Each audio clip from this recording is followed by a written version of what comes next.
Mike Storey in the building. We are live, and we have the 29th pick in. We're on pick 30 right now.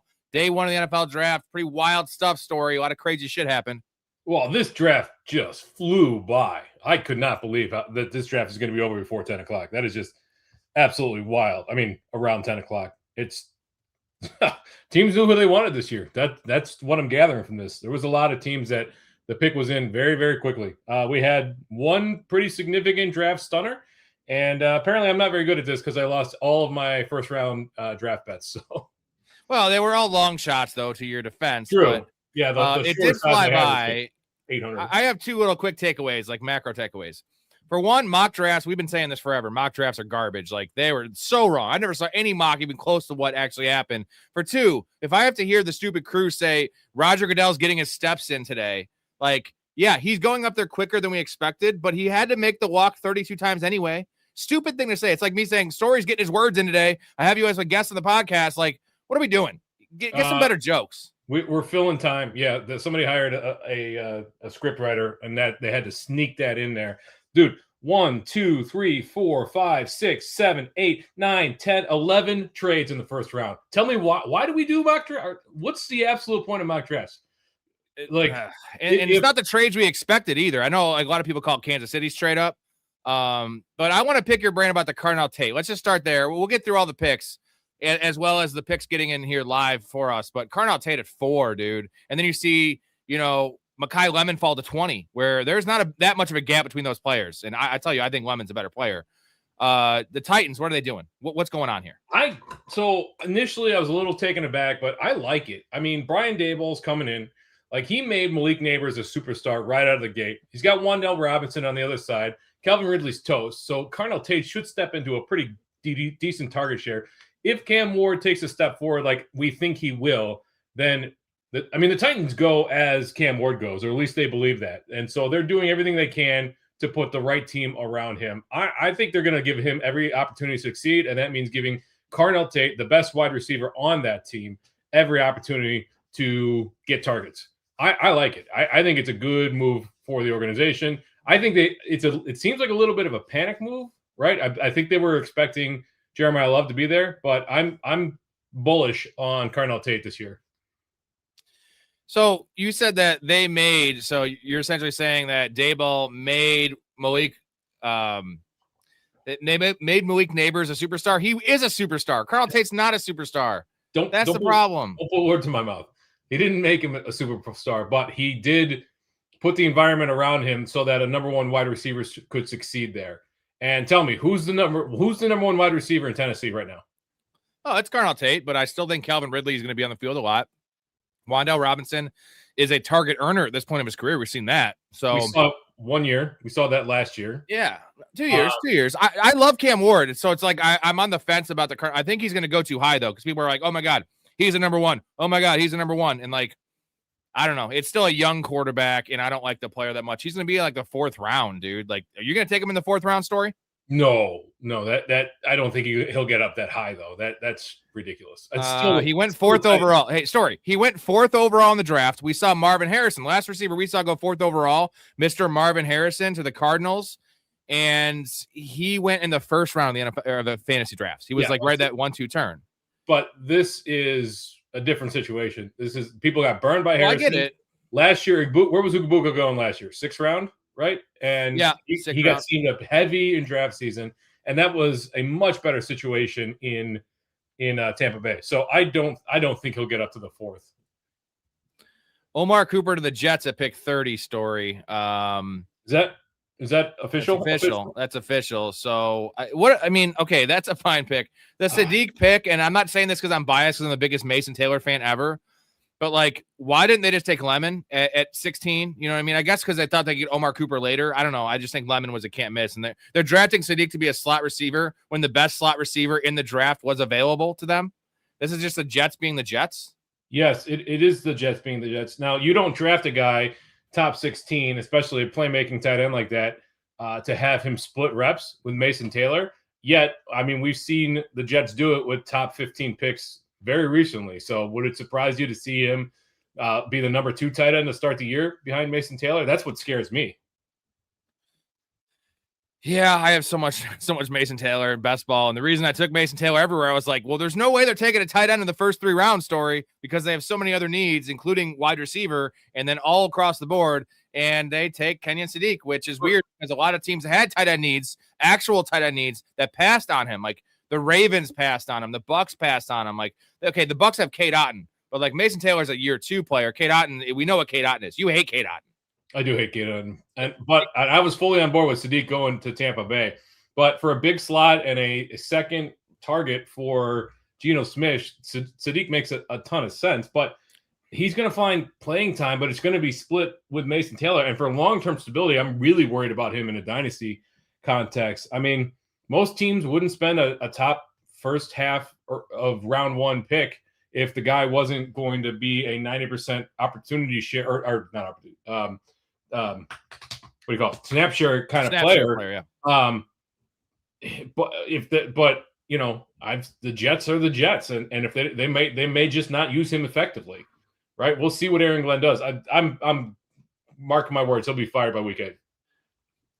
The Bills just traded back again. Now the Titans are on the clock here at 31 apparently. And this is going to be is this Jaderian Price? Is this Jaderian Price? Is this Jonah Coleman territory?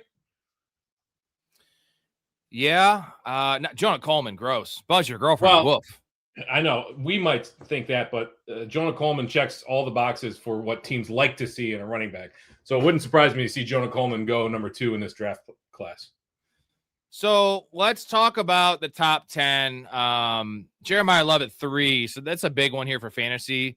What the hell are the Cardinals doing? We love Jeremiah Love, but like, and it's not like Tyler Algier makes a lot of money. You know, it was a really cheap contract.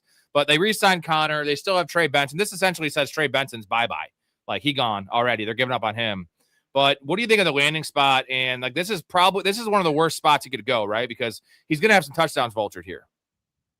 Yeah. I mean, we know how the Falcons wanted to deploy Bijan Robinson and Tyler Algier. We don't know how the Cardinals want to deploy James Conner, Tyler Algier, Trey Benson, and now Jeremiah Love.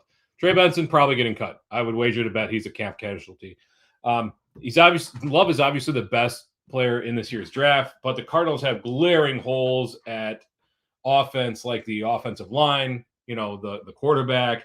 Love's playmaking abilities are undeniable. It's going to get him playing time, like right off the bat. He's going to be a workhorse for the most part, but you're right. He's going to get goal line touches vultured. He's going to get passing down work, probably vultured by James Conner, who's an arguably a really good passing down or pass catching running back. So I have real concerns. The start of his career, it could be tough sledding.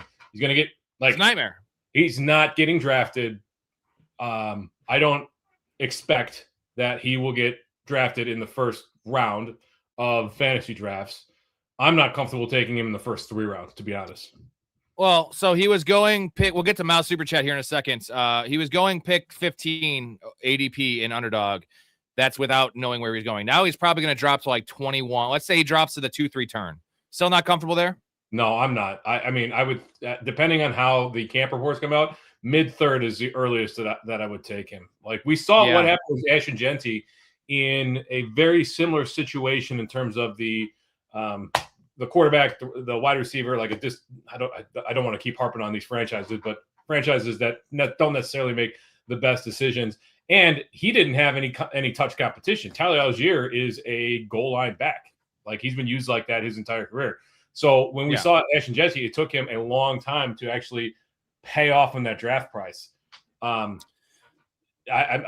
be concerned drafting him at the 2-3 turn. Mouth, the Jets are converting Sadiq to a slot receiver. He's a better pass catcher than any of the receivers. Tight end 2 is a starting position now. Frank Wright isn't stupid. He's the OC. Trust me there. Well, what did you see, Mouth? Did you see they just drafted Omar Cooper at 30? So, like, Omar Cooper is a guy that's versatile, right? He can move around, but he does comp primarily as a slot receiver in the NFL. So, and they like moving around Garrett Wilson. Adonai Mitchell's clearly an X there. So now they have a bunch of weapons. I do like the Jets have a lot. Like Mason Taylor's a tight end 2. And, you know, we have Omar Cooper as the wide receiver 2. Adonai Mitchell as a wide receiver. This is a great offense right now with Breece Hall in the backfield. But it's Geno Smith. And we saw Geno Smith take a huge step back last year. Now, it was the Raiders. Also, their offensive line is a disaster in the middle. They need a lot of help day 2. So we'll see what they do there. I'm surprised they went with 2 skill position players here in round 1, but that they apparently thought that their offense wasn't good, despite the fact that they didn't even record an interception last year, if memory serves. Yeah, that's true. 0 interceptions from a defensive head coach in a league that throws the ball a ton. Let's see. This is a good one. Let's go back to our Jeremiah Love conversation. It's Hampton or Love from Tony. What's going on, Tony? For me, it was Hampton already before this poor landing spot we're talking about. So this is clearly Hampton. I'm going to throw another line to you. Let's say Travis Etienne, who's going pick 30. He's going right in that early part of the 3rd round. Travis Etienne with Alvin Kamara most likely coming back, or Jeremiah Love. Oh man, that's the line, right? Kamara is coming back. That one is the line right there. Yeah, because we saw Etienne. Are we sticking with Etienne, or are we going to Etienne? No, we're sticking with Etienne, right? Yeah, I'm saying Etienne. I'm not changing shit. 3 years into his career, 4 years into his career. Man, that one is really, really tough. I think, gun to my head, I think I'm going to go with Etienne. We saw Kamara basically dust last year, couldn't shake the injury bug. There's really nothing else. Devin Neal is a nothing in this league. What's his name? Can't stay healthy. Who's the guy? Audric Estime. No, the other guy, the guy that Sean Payton hated. Oh, Kendre Miller. Yeah, Kendre Miller. Yeah. Yeah, he can't. By the way, I remember the guy that I was trying to think about the other day that the Rams signed, the super tiny, speedy guy that signed his extension on Hard Knocks. It was Tavon Austin. Oh, yeah, Tavon Austin, 1st round pick, right? Yeah. Former 1st rounder. Yeah. We got a happy Bucks fan here, which I think this is a great pick here with Bain. Bain being favored for 2 drop to 15. Bucks are back. Jason Light, genius, last Miami guy, problem off the field, is wearing a gold jacket. Warren Sapp. Desmond Bain's a monster, and you liked him coming out, right, Storey? Yeah, I did. You mean wait, Ruben Bain. Sorry, Ruben Bain. I called him Desmond Bain. Ruben Bain Jr. You threw Desmond Bain's a basketball player. A little loop there. That was a trade from Miami, so it was a smart trade. He definitely, I think, was probably going to I think that either the Jets or the Lions behind probably would have jumped on that. It's a great move for the Bucks. They definitely needed an edge rusher. We saw that whole line just not being able to get penetration last year, and Ruben Bain should immediately step in to a full-time role and take care of that for them. I'd be super thrilled if I'm a Bucks fan right now. Yeah, I think the whole division did pretty well. I mean, the Saints definitely did well with Jordan Tyson, and is that our favorite landing spot for these? I know you're going to like Carnell Tate. I actually am strongly considering moving Tyson up above Carnell Tate because of the landing spot. I still like Tate as a overall prospect better, but the landing spot, it's only 4 picks behind. It's an incredible spot across from Chris Olave. Who else is going to take targets away from him there? And Chuck showed that he could be Chuck showed that he could be a very serviceable quarterback. And I think he can support 2 fantasy relevant quarterbacks or wide receivers. So I still have Tate right now, number 1, but we're going to have to see how this goes. I might move Tyson over Tate. Well, I think the consensus will be that Tate's going to go way higher than Tyson just based on being drafted so early and being the quote unquote number 1, where it's like, Chris Olave is the number 1 there, but like there might be 2 rounds of value for Tyson. It might be 4th or 5th round for Tate. It might be 6th or 7th round for Tyson. I know you think it's crazy that I think Tate's going in the 4th round. He will go in the 4th round, Story. These fuckers, everyone loves rookies and they love opportunity, and Tate has the draft capital and the opportunity. I just don't think he's a very good player. Mic drop. Fair. I mean, it would be a mic drop if you had this conversation in 9 months and he was going to have it. Yeah. Yeah. So we'll have to circle back. Yeah. I don't know. We'll see. I don't think there's anything keeping either of those 2 guys off the field immediately. Like they're both going to play in 2 wide receiver sets. Oh yeah. So it's a matter which quarterback takes the steps to the next level. So Mouth is really pissed about the Giants. I don't know what the Giants are doing, man. Now they have another edge rusher. Like, I get that Arvell Reese was the best player on the board. I understand that, but like, they have like Thibodeau's traded for sure, but they're going to get pennies in the dollar for him.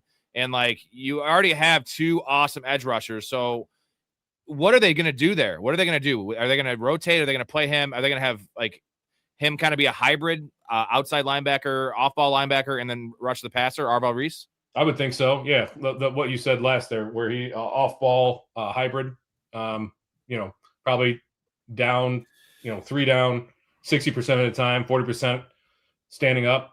I would guess, but I don't know. I don't know what Harbaugh's doing. I have no idea what he's doing. And then, the Francis Muyoga Goa pick is head scratching to say the least. I'm not sure what he's doing there either. Why didn't they just say Caleb Downs? Like, they needed a safety. Now you take Caleb Downs away from the Cowboys. Now, to Mal's point, you just gave the Cowboys a top 3, top 4 defender in this class. In my opinion, at the top, it just doesn't play a priority, a valued position, even though I value safety. And the Cowboys probably, I love the Bears pick as well, but the Cowboys knocked both picks out of the park.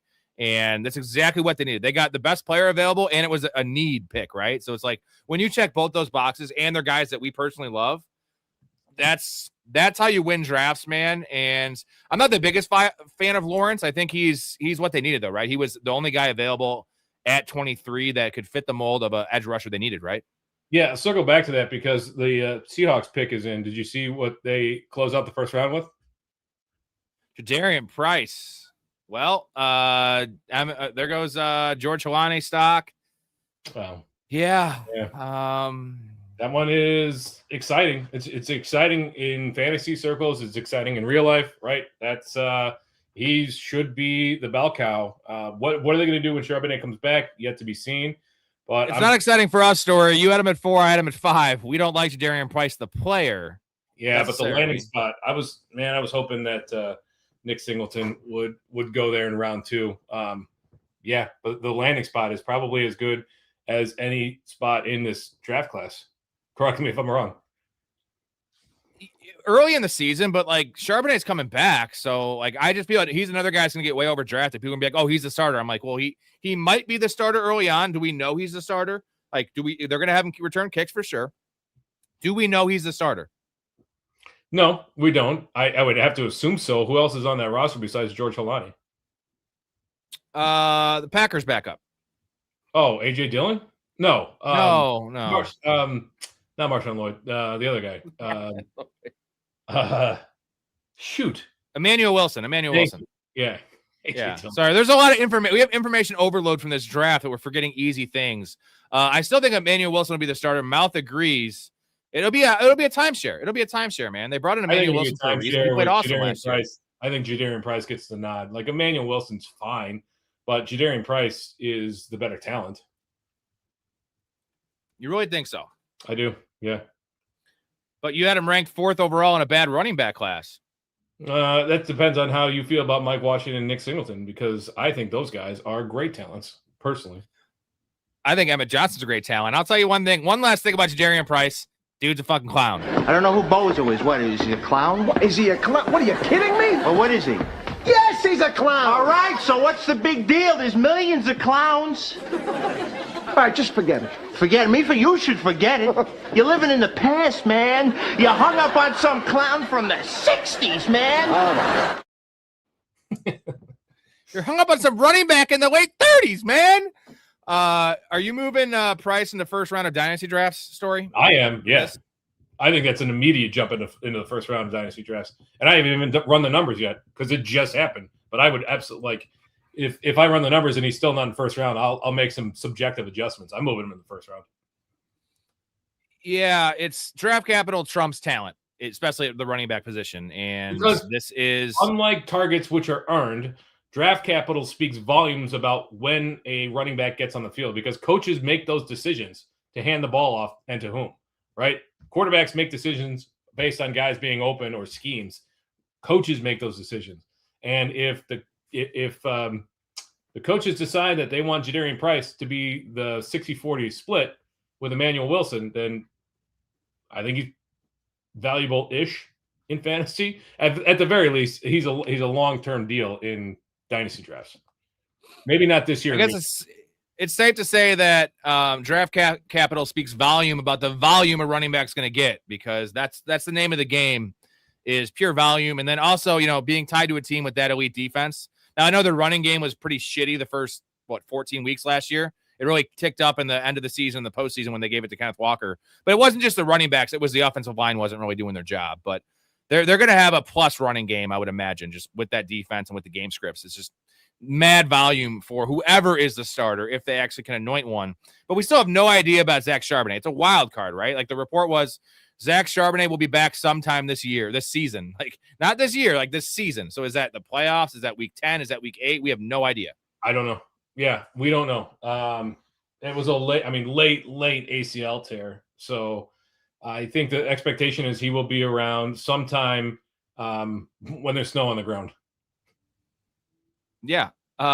Arizona does have 5 running backs. I think they have 6 on the roster right now. Trey Benson's probably cut, right? Technically, Love hasn't signed his rookie contract, so he's not on the roster. Yes, Trey Benson, I would wager is getting cut. Yeah, because James Conner's essentially like a team captain. He's just don't forget, they re-signed what's his name, Amari DiMercato. Yeah. No, not DiMercato. The other Michael Carter. Michael Carter, thank you. Yeah. Yeah, DiMercato is a backup for the Chiefs right now. Yeah. I'm gonna look that up. Cardinals depth chart. No, not the. It's the end for Connor as anything relevant, Mouth, but like they're gonna keep Connor because he's got such a cheap deal, and they love him there. Like, he's literally like a pillar of that franchise with what he's been through and just what he's done for them. So he's gonna be there. And the question is Trey Benson. If Trey Benson, he should be cut.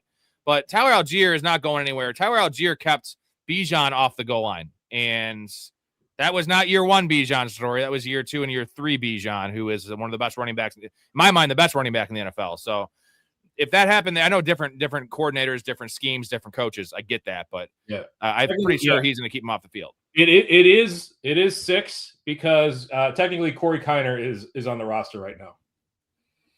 Jesus, man, that is. Oh, and Bam Knight. So it's Bam. Yeah, it's Bam Knight's there too. So not Michael Carter, but it was Bam Knight that they re-signed, not Michael Carter. So it's 6. They're all the same guys. Algier, James Conner, Trey Benson, Bam Knight, and Corey Kiner. Special teams guy, but he's still on the roster. Oogie. Shout out Jason. Appreciate you, bro. Hope your Jason has a bearded dragon he found, wandered into his garage, and he's got a pet. They're super awesome pets. Where does he live? Arizona? Florida? Okay. Hell of a first round draft. Just another step closer to kick off smoking meat and drinking beers, brother. Tailgating is the best, and Bolts winning the cup. So, do you like to smoke meat, Storey? Do you smoke meats? Yeah. I know you like meat because you're total fucking gay, but I smoke all kinds of meats. I also like barbecue. Heyo, ba-dum, ching. I like that. Gay joke. We like those around here. I think they're probably our biggest hit, right? Gay joke. Your hands are what makes it possible. Your shoulder pads are hard and stiff. Your hands are tender and they can move and caress the ball. that's kind of gay, but hey. Why does he slow down there when he's talking about tender and caress? I don't know. One last major talking point here. We'll get to everyone's comments. We got a lot of shit to digest here. But Ty Simpson, a guy you hate, you didn't even have in your top 5, going to the Rams, which is a great fit in theory. It's eerily similar to the Jordan Love situation, what the Packers have done in recent history. But I was talking to Dakota in the Discord in a DM, and that kind of worked for Green Bay, but they didn't win a Super Bowl they haven't won a Super Bowl because of it. And with Rodgers, and like this Rams team is in the most win now mode I've ever seen of any team ever, right? Devontae Adams, Matt Stafford, you're the favorites to win the Super Bowl. You're in the toughest division in sports, like not even in football, I think in sports. And you choose to take a project quarterback that's not going to help you at all. Even if Stafford goes down, you think you're winning the Super Bowl because Ty Simpson comes in the game. I think Jimmy Garoppolo is probably just as good as he would be right now, right? Like just for this year. As a veteran, the fit with McVay is excellent, right? So this is a quarterback, despite his flaws, he's got the ability to adjust. He's a smart kid. He's got the ability to adjust protections and flip hot routes, like stuff that McVay wants his quarterback to be able to do. Some very cerebral stuff that Stafford's been doing his entire time in Los Angeles. But this is the age-old question of how high in Dynasty do you draft a guy who's clearly a backup for this year, and at least this year, if not next year. I mean, he'll take the reins at some point, maybe, probably. Like if he is a bust and they don't actually keep him beyond his rookie contract, like you waste the 13th overall pick. I don't get it. Or are they? Does it signal that they're more worried about Stafford's health? Another year older, is the back issue creeping up? Although he played like an MVP candidate. Oh, he won the MVP last year, right? He did win the MVP, yes. Played like an MVP player after an epidural last year. Whenever he does hit the field, Simpson's going to be relevant. But the question is that injury related this year? Is it next year? Maybe, 50-50 is next year. And then 2028, like how high can you realistically draft that guy in a single QB league in Dynasty? That's a tough question. I'm more talking real life. Like, why are the Rams like, I hate when teams do this. It's like I hate when teams do soft rebuilds, like do a full rebuild if you're going to do it. And if you're going to go all in now, which they did with the trade, to get the corners there and give up some capital there, like just draft someone that's going to help you this year, because Super Bowls are hard to come by, man. And I guess Sean McVay has one, but Matt Stafford has 2 years left. Like you have a great roster. You have Devontae Adams for 1 or 2 more years. You have players on every spot of each offense and defense. And to draft a quarterback when you have Matt Stafford, like just sign a backup, sign a Will Levis, sign a project if you want to go that route. Sign a 13th overall, like sign a Kirk Cousins, right? They're not opposed to throwing money in free agency to get a Super Bowl. We saw that happen, but I have real concerns that Ty Simpson will be in LA after his rookie contract. I don't know. You know what would be nice? How about offensive line? If you want a luxury pick and you think you're happy with your offensive line there in LA, draft a guy that it's kind of a project that could be your 6th offensive lineman. Now you help this year, you help the future. Like this only helps the future. And when you're the Super Bowl favorite, I just hate it. I fucking hate it. And like that division, man, you're an injury away, a couple injuries away. Like, Puka gets hurt. So Furious says, why didn't the Rams just take Lemon? Like I would much rather have that, even though that's not a pick that's going to really help them. It would help them. It wouldn't help fantasy. But it would give them depth. It would give them depth, though, right? Depth at wide receiver, and just another person to throw out there. And right now, it's like Ty Simpson is just nothing this year for fantasy, for real life. Just a bad decision by the Rams. And also, we don't like Ty Simpson. Like we don't like him is the point too. Like it's not like this was that quarterback class where it was like you're getting a Bo Nix or you're getting a Jaden Daniels level prospect. This is a project. This is Zach Wilson 2.0, man. There was speculation that he wouldn't even go in night one earlier today.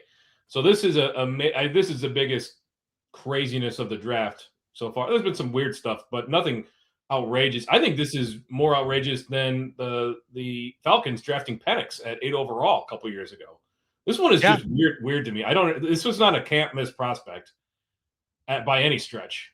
So I don't know. We'll see. I mean, it's tough for me to question McVay and that Rams organization, but this is an interesting pick. We'll see where things go. Maybe like Lemon, it would have sucked for fantasy, but with all the stuff that's going on with Puka Nacua, why wouldn't you want a guy that can step right into that role if things go downhill with him? Or Adams gets hurt again with a hamstring, you know what I'm saying? And then you can move Puka to the outside a little bit. But the biggest thing here that is wild is that Ty Simpson was 23.5 or 24.5 over under for his draft pick. That's the prop bet. And like they took him 10 spots ahead of that. I know that's not like the Bible or like that's not church. Like it doesn't guarantee that's the range they're going to go. But I'm telling you, that's what Vegas set it at. So the Vegas was expecting, a team like the Jets or the Cardinals to trade back in to the first round. That's usually what happens. The Jackson Dart thing last year with the Giants. Like that's what they expected. And then the Rams just come in there and just, no, we're going to take this guy. And like, I get why Sean McVay would love this kid. And I get why Sean McVay, he's been around for a long time. Sean McVay is like 42 years old, right? Like he's a super young guy. He's grooming the next guy. I respect that. But if you're a team like the Vikings or, a middling team, no offense to the Vikings, I'm saying a team that's not like a win-win now situation, you take that next guy, you groom that guy. You don't do this when you're the favorite to win the Super Bowl, and you have that free pick. So essentially they gave away that free pick for the Pierce selection there with Atlanta. That's what they did. They said, you know what, we didn't deserve this pick anyway, and we got it. So let's just waste it for this year at least. Yeah, I don't like. Is Sean McVay going to be here around when Ty Simpson eventually takes over. Like there was rumors that Sean McVay was going to retire if Matthew Stafford retired last year. I don't know. I guess we'll see what happens in camp. No, that was for real. Like I understand that because he's made a lot of money. He's accomplished everything you'd want as a coach, but he could slip. These coaches, they can't stay away right into broadcasting with not like any network would love to have him as one of those, table guys. They would love to have McVay on. I guarantee it. Sean McVay is a very handsome man too. Your hands are what makes it possible. Your shoulder pads are hard and stiff. Your hands are tender and they can move and caress the ball. that's kind of gay, but hey. What do you think about the Caleb Banks pick from the Vikings when they needed a safety and we just got a safety handed? The Bears got one handed right in our lap. I can't believe we got him. That is an A+ for the Bears there. This guy's probably the most well-rounded safety slash. I don't think he's that much different as a defensive back than Caleb Downs in terms of value. And the Bears just absolutely thanks Kevin Byard. He left us this offseason. This is a beautiful replacement. Anyway, what were we talking about? What's the question? Oh, some of the Vikings and taking Caleb Banks and essentially giving us Thieneman. It's Thieneman, right? This feels like it's a bit of a surprise, right? I guess they feel confident in the foot injury that kept them out for a good chunk of last season. I know that they let they let Jonathan Allen and Javon Hargrave go. So Caleb Banks should slot right into the middle with Redmond there. But there's some issues with his profile, and the injury is a concern. Again, it's a home run. The raw upside, the athleticism is undeniable. 6 foot, whatever, 5'6", whatever it is, 330 pounds.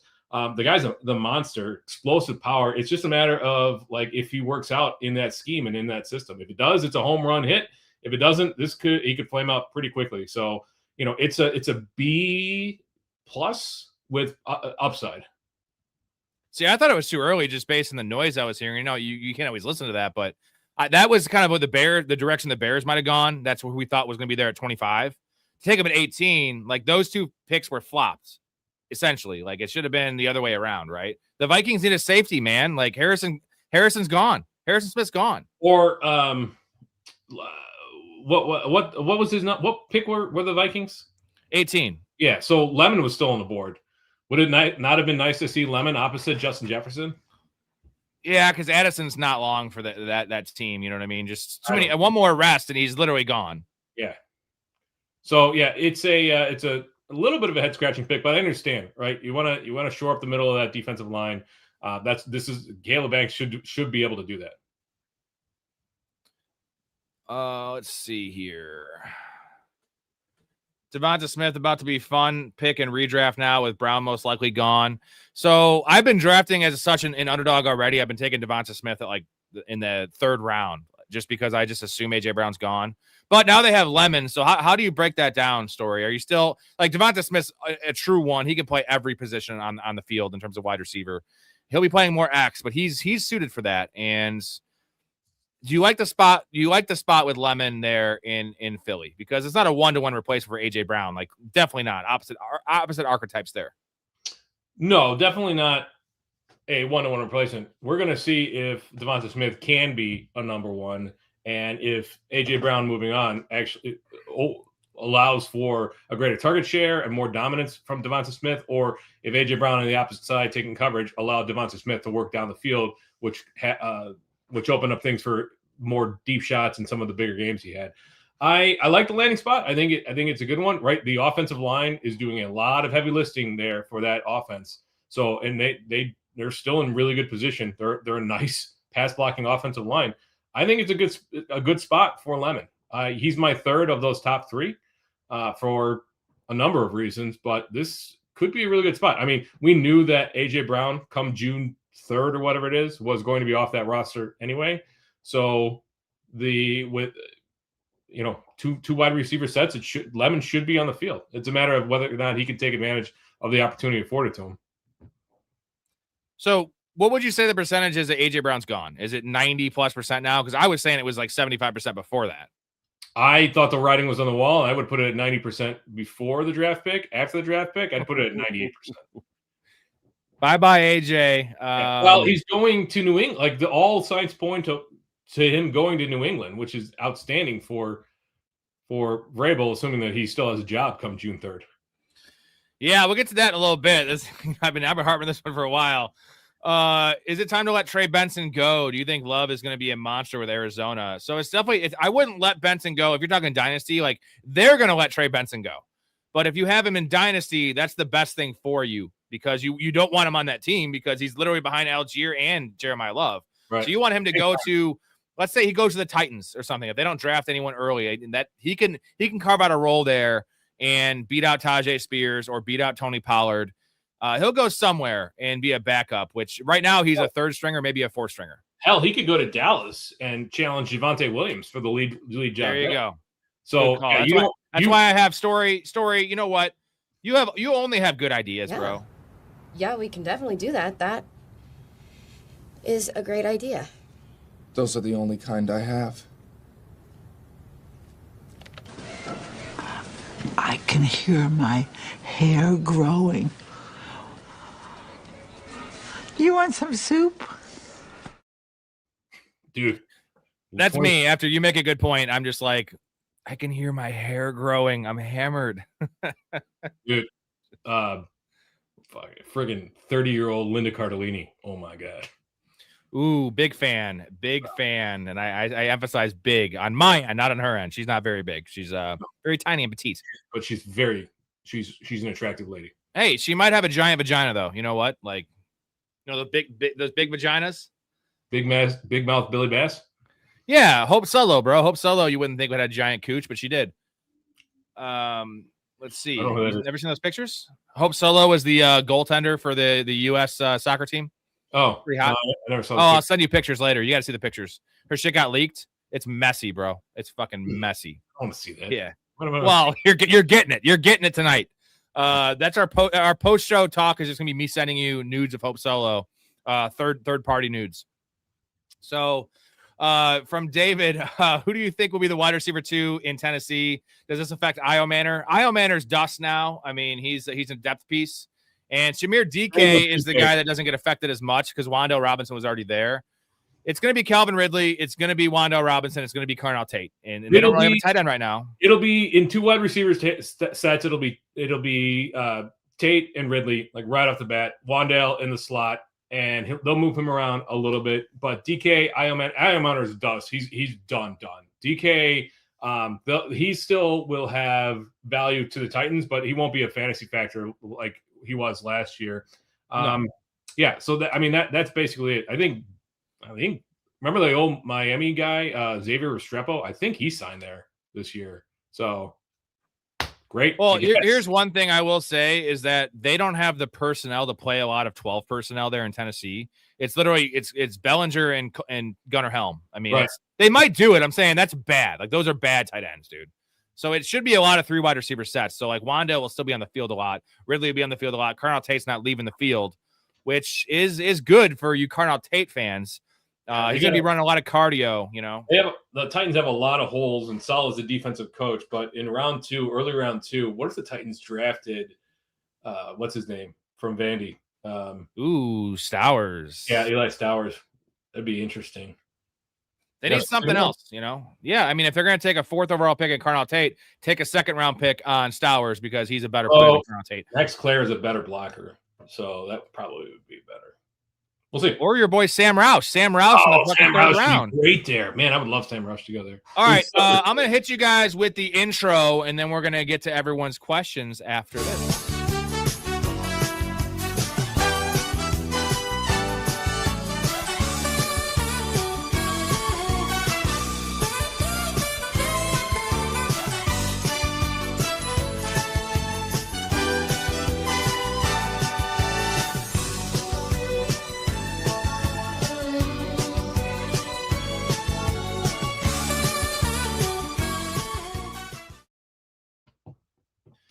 So let's take a little 5-minute breather or 3-minute breather from the NFL draft talk and talk about our guy, Mike Vrabel. And all the, you said there was a 100% chance they were doing something they should have been doing, and you were right on that one. Even though I had Nick O on the show, he said he didn't think they were doing anything. And then the picture service from 6 years ago today, Story. So this has been going on for 6 years. 6 years ish. I mean, 6 years that we know of. That she's been on a report. Now, I want to preface this by saying that we did catch some flack online on YouTube in the comments about us judging them. I felt like we were just presenting the information. I also called it out as a double standard where the Diana Rossellini, or whatever her name is, Rossini, thank you, was getting raked over the coals while it seemed like Mike Vrabel was skirting by. So I do want that on the record. I don't think we were judging. I think we were presenting the facts. And also, you did point out that if you are a public figure, regardless of your stature, if you're in the public face, your life is open to scrutiny. That's just the fact of life. Like it or lump it, that's the way it is. So with these two public figures who are on TV on a regular basis, if they're going to skirt around and do this kind of stuff, then people are going to talk about it. We're not judging. We're just saying maybe it's not something that I would do. Well, I'm judging, but I'm not saying it is what it is. I'm allowed to judge people, and I judge myself. I've made some mistakes in my life. I'm not a celebrity, though. There's a difference. I don't have that much to lose. Like, Mike Vrabel could lose his job now. I know that sounds crazy, but with the insider information, some of the stuff coming out, how long this has been going on, like, would it surprise you if Mike Vrabel got fired over this in this culture? No, it wouldn't surprise me, and it also wouldn't surprise me if he spent 2 years out of the public spotlight and then came back in as a offensive coordinator somewhere, and then worked his way back up to head coach, because that's how it works in NFL circles. And I'm not saying that's right, because I don't think it is, but we've talked about this in the past.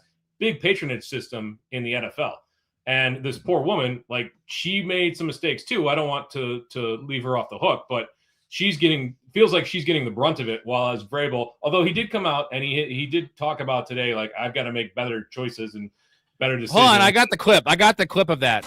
I did not have sexual relations with that woman, Miss Lewinsky. I never told anybody to lie, not a single time, never. These allegations are false. Slick Willie, big time liar. Can you just that's such a crazy interview, and, like, you know what that is, that Bill Clinton thing? That's literally like you steal your brother's baseball card or something. The parents are like, "Did you steal it?" And no, I did not steal it. What's in your pocket? The baseball card? Like, come on, Bill Clinton. Like, be better. He was on words, right? He didn't actually. It depends on how you define sexual relations, I suppose. But dude, have you seen Hillary Clinton when she was younger? Have you seen pictures of her? She was hot, dude. No, really hot. I don't want to, not to get political, but when this Epstein stuff started kicking up with the Clintons, there's all these old pictures of Hillary Clinton. I was like, yeah, Slick dude, Willie. same. Good for you. No shit. And there's a lot of rumblings that Hillary's a lesbian, and it does make sense because she's married to Bill. Not there's anything wrong with that, okay? There's nothing wrong with that. There's nothing wrong. Let me say it again. There's nothing wrong with being a lesbian. Actually, we love lesbians. It's just the other people that are celebrated now. It's really unfair. It's my team. It's my quarterback. And if you guys do that, man, it's unfair. We lost as a team. You know what's wild, though, about the Mike Vrabel thing? If you saw, he said he's not going to be present for day 3 of the draft. But Mike Vrabel is one of these coaches that is essentially the GM there. So, like, and they have 5 or 6 or 7 day 3 picks. So, like, he's getting counseling. Like, that's the whole thing. It's the Tiger Woods, the South Park sex addiction thing. Yeah, where it's just like, well, I'm going to go to get counseling. No, dude, you made a mistake. Say you're sorry. Be better. And that's the end of it. Like, counseling, like, what? That's just such a... People are like, oh, he's fine now. Oh, Puka checked into rehab. He bit a chick and said a bunch of shit about Jewish people. Like, he's fine now. He went to rehab. He's fixed. Yeah, rehab really works. If you didn't know, my boy Chris Farley went to rehab 17 times. And how did that end up? Did he get fixed?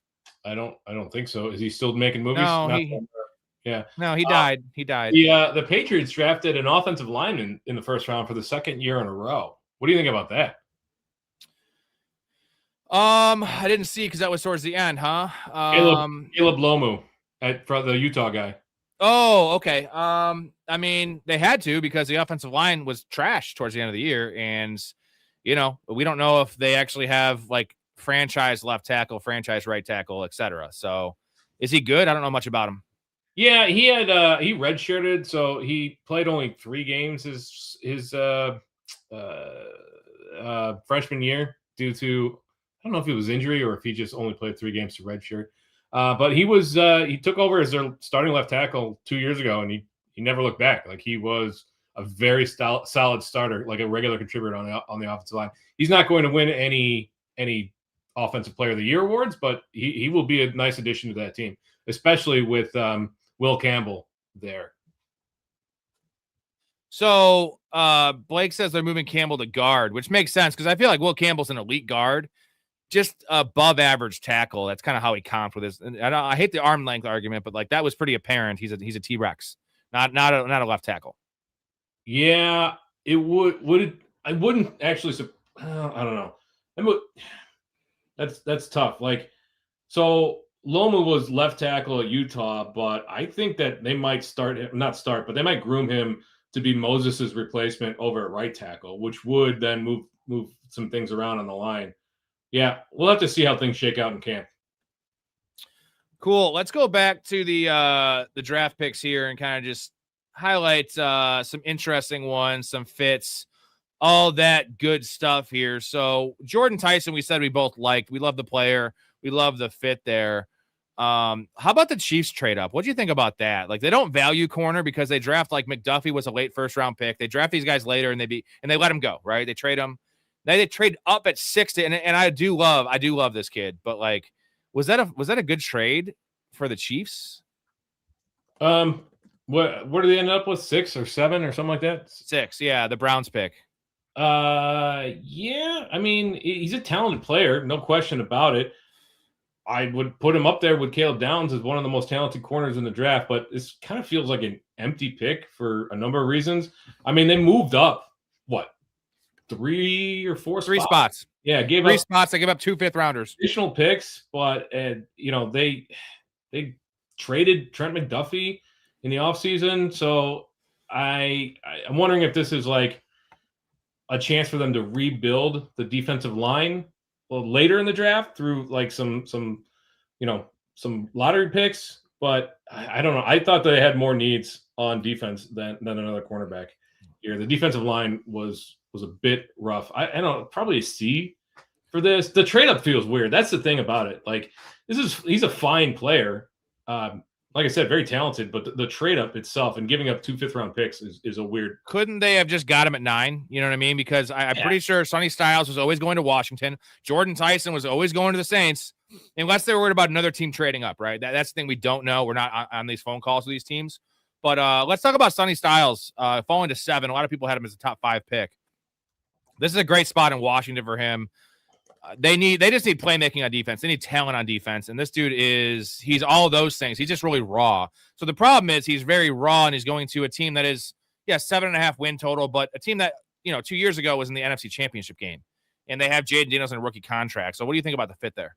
It's surprising he dropped this far after the combine. Like, he had absolutely wowed people at the combine. So for him to drop to 7, it was a great pick for Washington.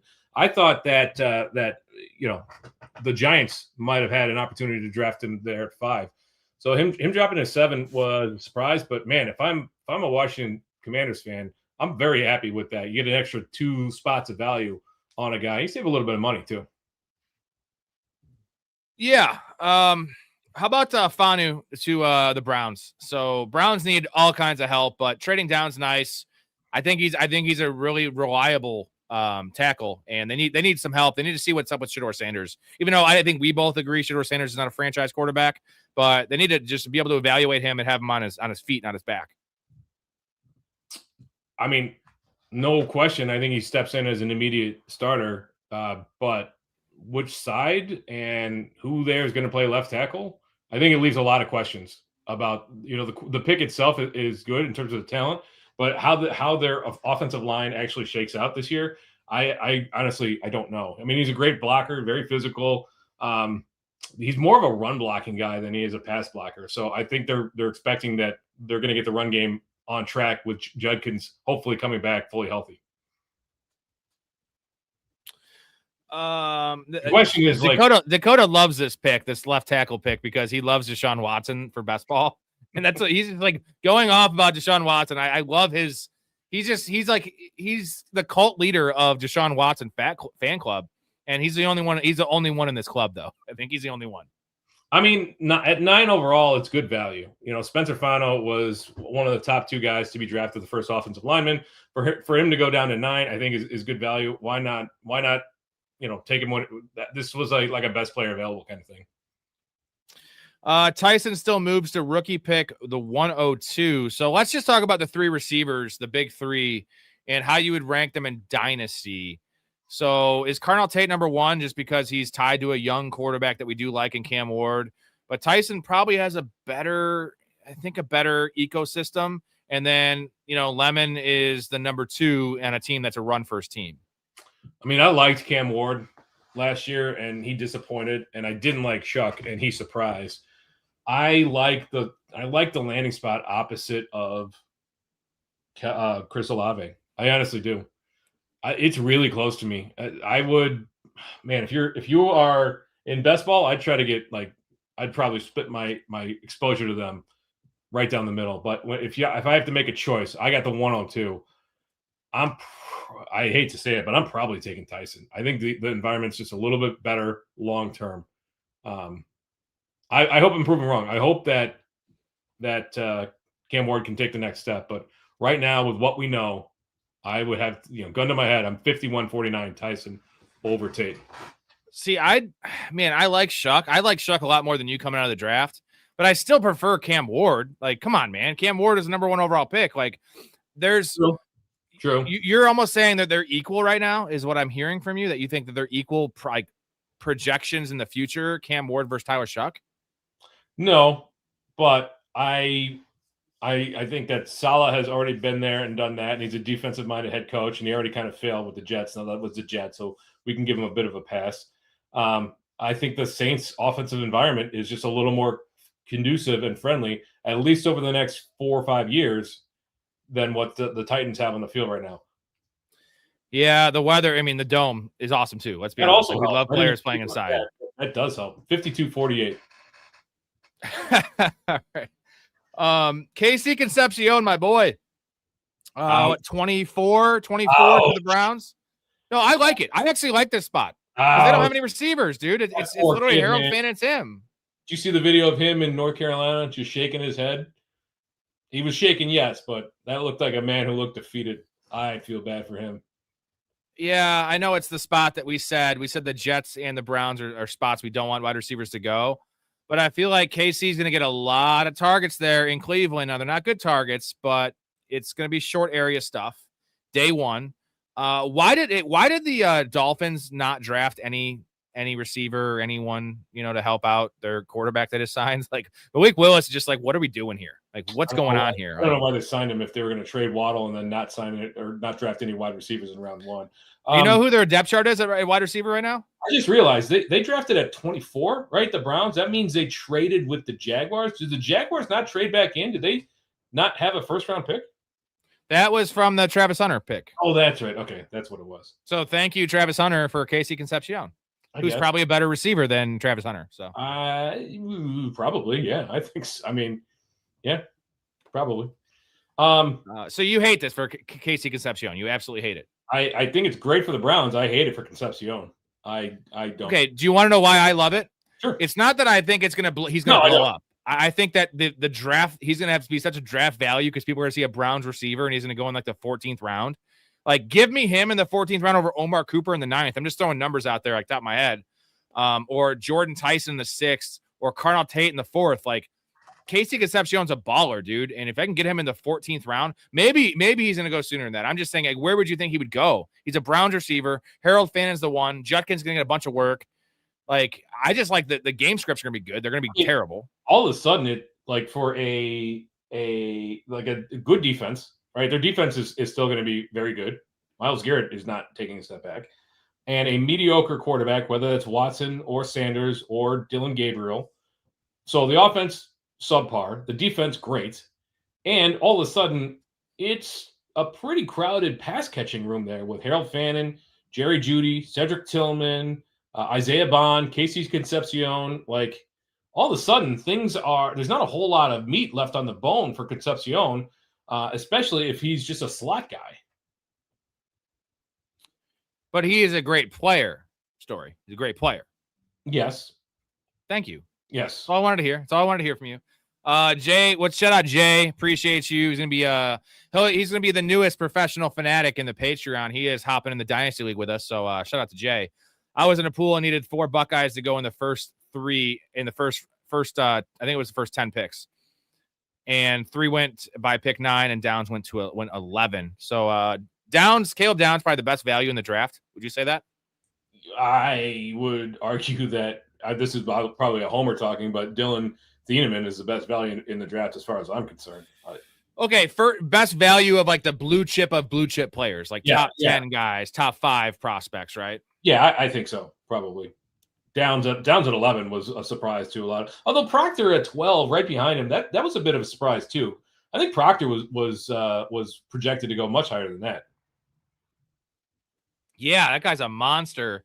So Adam is wondering about Jaderian Price, and I guess the only thing I could show you is our personal running back ranks, and you see Jaderian Price at 4 for Storey and 5 for myself. So obviously we're not big Jaderian Price fans. He's a better real life player than fantasy player, and he's going to be awesome on kick returns. Like we know that day one he's going to be a pretty elite kick returner, but he's in a timeshare, and I think it's too early. First round, what do you think? I mean, the nice thing is drafting these first round running backs, you get the 5th year, which is nice. You don't have to re-sign them. Yeah, you know what this feels like to me, and I know it's that Notre Dame opted out and they didn't even compete they didn't opt out of the bowl. They didn't get invited to the national championship. This feels to me like 2020 when the Chiefs were coming off the Super Bowl and they had this late first round pick, super luxury pick, even though they had some other needs, and they go with Clyde Edwards-Helaire, a guy that was widely expected to be a second round pick. That was the year that Jonathan Taylor was dropped to the second round behind Clyde Edwards-Helaire. It was a guy that was a high profile guy, is a luxury pick. That's kind of what this feels like to me. And I hope that McDonald is smarter than that, but I don't know. This feels like a luxury pick. And who's the A Greensward? Do you know? That's Adam. That's Adam. Like Adam said, I'm with you. I think they could have traded back and gotten a defensive piece here. Although, probably didn't need as much on defense. I don't know. I'm a little sketchy of this pick. Do you guys? I'm going to play the member berry game. Do you remember when Clyde Edwards-Helaire was a top 6 pick in redraft that year? His rookie year. He was originally early seconds, like 2 or 3 weeks before the draft. And then some news came out, the blurbs. Preseason happened. It's not like he lit it up. It was like, he's going to be the starter. Andy Reid. This is Brian Westbrook 2.0. And then by the time the actual major drafts were happening the week of, the main week, the week before the season, he was going 6 and 7 overall. Clyde Edwards-Helaire, the pipsqueak. And if I remember correctly, he came out and fumbled on his first carry, and then he ran for 110 yards that game or something crazy. They threw him right back in there. That was that game against the Texans when the Texans had hand jabbed Deshaun Watson. They were good, and they were. It was a pretty cheap 40-yard touchdown though that Clyde Edwards-Helaire had to end the game. So and it was just bad. That was just we get so ahead of ourselves in these rookies, and we never learn our fucking lesson story. It's people like the counselor who are just pumping this shit into our system, the amateur system. Dude, this rookie, man, this guy's got all the opportunity in the world. You know what? Opportunity is earned. Even at running back, especially you're talking about a guy going 32 overall, right? Jaderian Price and some of these guys, Bijan, Gibbs, Genty, they're getting it. We understand that. Yeah, I mean, but they need guys in the end of the first round. They need edge help, right? And they did need running back help, but probably not this early in the draft. They desperately need defensive secondary help. Jerry Jeudy didn't go to the team's first workouts. That's a great fucking sign. And he says, immaculate vibes in Cleveland. You know what? Cleveland always has immaculate vibes. And you know what's great? I always laugh at the draft. And obviously we're some of the biggest football fans around. But you see all these clowns going to the draft, traveling to go to see the draft and painting their faces and shit and wearing wacky ass outfits. And they're cheering for the 23rd pick and some offensive lineman from Arizona State. They never watched this. They don't know how to pronounce the guy's name. They're like, fuck yeah, let's go. Dude, what are you doing? What are you doing with your life, man? I mean, we're on YouTube talking football, but at least we're not traveling to Pittsburgh to just cheer on our one pick. It's super weird, man. I think it's great when when like Peter Woods was called, who probably wasn't supposed to be a first round pick, and they pan over to the Kansas City guys, and they're like, okay, all right, okay, like clearly no idea. We trust our GM. We trust our GM. So why are you even? I mean, again, I like supporting your team and all that kind of thing. We're just not that person, I think.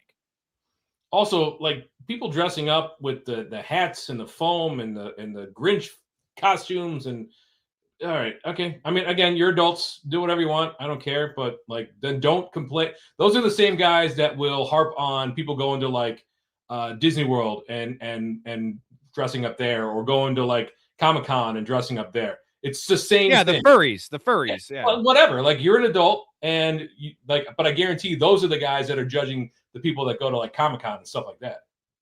Agree? Good. Tell me everything. Okay. They were both here. They were both inside me. Eduardo was in my mouth and Luther was in my butt. Oh my God, no, don't tell me everything. What? No, what? Damn it, Bonnie. Eduardo who? Sanchez. Holy shit, tell us more. Then Luther went in Eduardo's butt for a while. Tell us less. Tell us less. Then they both completed on each other. I was left out of the finale. The woman on the left, is that the grandma from Napoleon Dynamite? Yes, nice. It is. Dakota makes a good point here, and we were talking about the Dolphins just not getting their weaponry, like Jalen Tolbert and Malik Washington and Tutu Atwell and Greg Dulcich. Like that's their weaponry right now. And then Devin A-Chain, obviously, who will probably get hurt or nicked up, and then he's gonna be frustrated and sit out games. 4.5 over under right now, Storey. We should hammer that under right now. Like I love Malik Willis for fantasy, and I like the player, but like this is like we always talk about Justin Fields being thrown to the wolves and some of these quarterbacks with like no help and no O-line and no receivers. This is the worst I've ever seen. I know they could draft some guys later, but like they had an opportunity to get some of these receivers in the back end of the first round. They just chose not to. And taking like a project offensive line, like we got to hit this under right now. 4.5. Like they're going to win 2 games this year, and they're going to want to win 2 games this year. My only hesitation is they get to play the Raiders, the Jets twice. You know what? I guess you're right. Like they've got to have a pretty rough schedule, right? Like let's look at their schedule and see what they've got this year. Dolphins 2026 schedule. Because I was like, I was trying to think of the divisions that they're playing, and I'm like, this is great radio. Let's see. Justin, I'm gonna get to a comment. Let's go Hawks. Let's win the Super Bowl again this year. I think he's pissed at us for saying that we didn't like the Jaderian Price pick. Like the Hawks are still going to be great, bro. Like, and we don't hate the pick. We just don't like the player. I mean, we feel like it was early. We didn't like him coming out. It's something against the Seahawks. If you had listened to the show last year from week 6 on, I said the Seahawks were the best team in football and they had the highest ceiling in football. And I bet accordingly on that one. So he says, guys, you clearly have zero confidence and zero lack of trust in the Hawks. We trust the Hawks. Saying we have zero lack of trust in the Hawks would say that we have. I think he meant to say we have lack of trust in the Hawks. Listen, if you're around enough, Justin, you'll know how pedantic I get. So here's the schedule. They get the Bills twice, obviously, the Patriots twice. They get the Jets twice, but KC, Chicago, Chargers, Lions, Bengals, Colts, Broncos, 49ers, Raiders, Packers, and Vikings. Oh, my God. That is a gauntlet. Under 4.5, baby. I mean, 5 games is not hard to do, but this schedule with that team feels like they're going to build up the defense this year, let the offense completely fall apart, and then rebuild the offense next year. Well, and the Jets, as much as we were kind of poo-pooing some of their picks with Sadiq and, Omar Cooper, like they have an improved roster for sure. Like they're going to be like, that's not an easy win anymore. And the Patriots and Bills, that's 0-4 right there. So they might go 1-5 in the division. Okay. You get 1 win there. That's not great.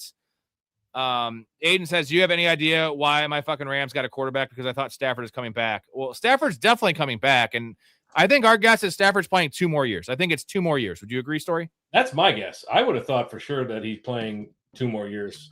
But maybe they don't have confidence in the health, the back. I don't know. Stafford looked great last year. We were really worried about his back, and he, modern medicine. I'm gonna try to stop doubting guys as much. Now, I did say that Benson was not going to come back last year, but I also said that, some other guys weren't going to come back that did come back. We'll see. I don't know. This was a definition of a luxury pick, is what it is. It's a luxury pick.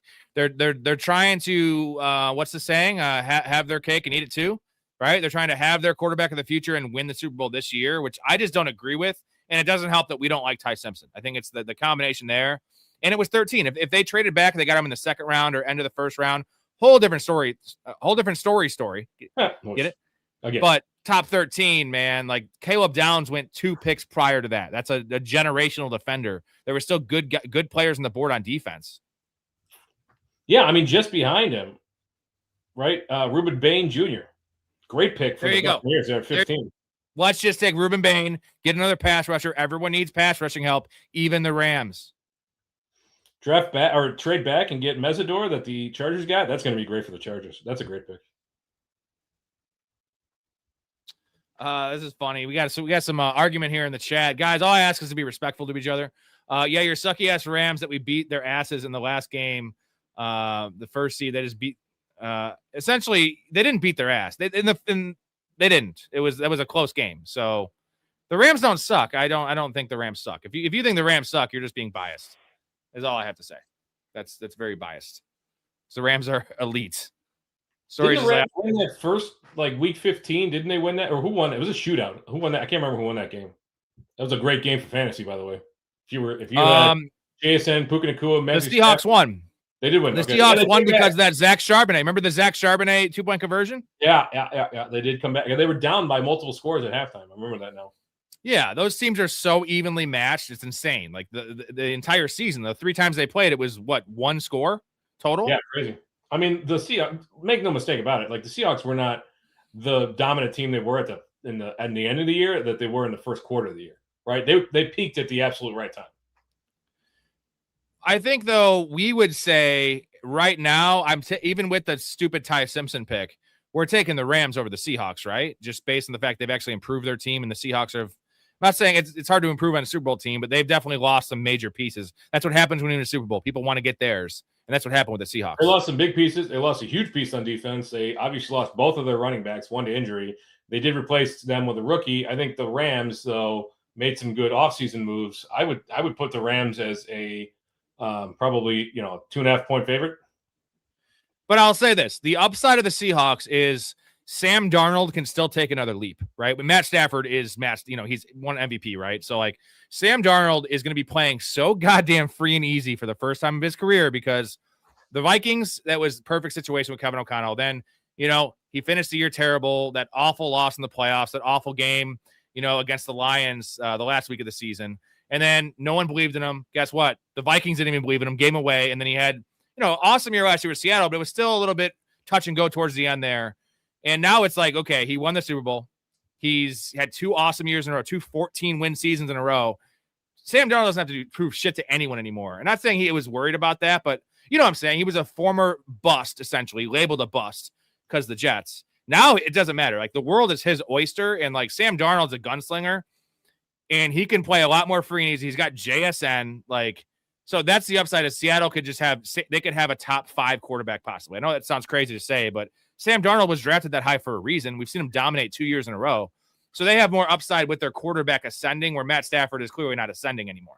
No, Matt Stafford, the peak of Matt Stafford was last year. I mean, Sam Darnold, he's not a game manager. He's much more than that now.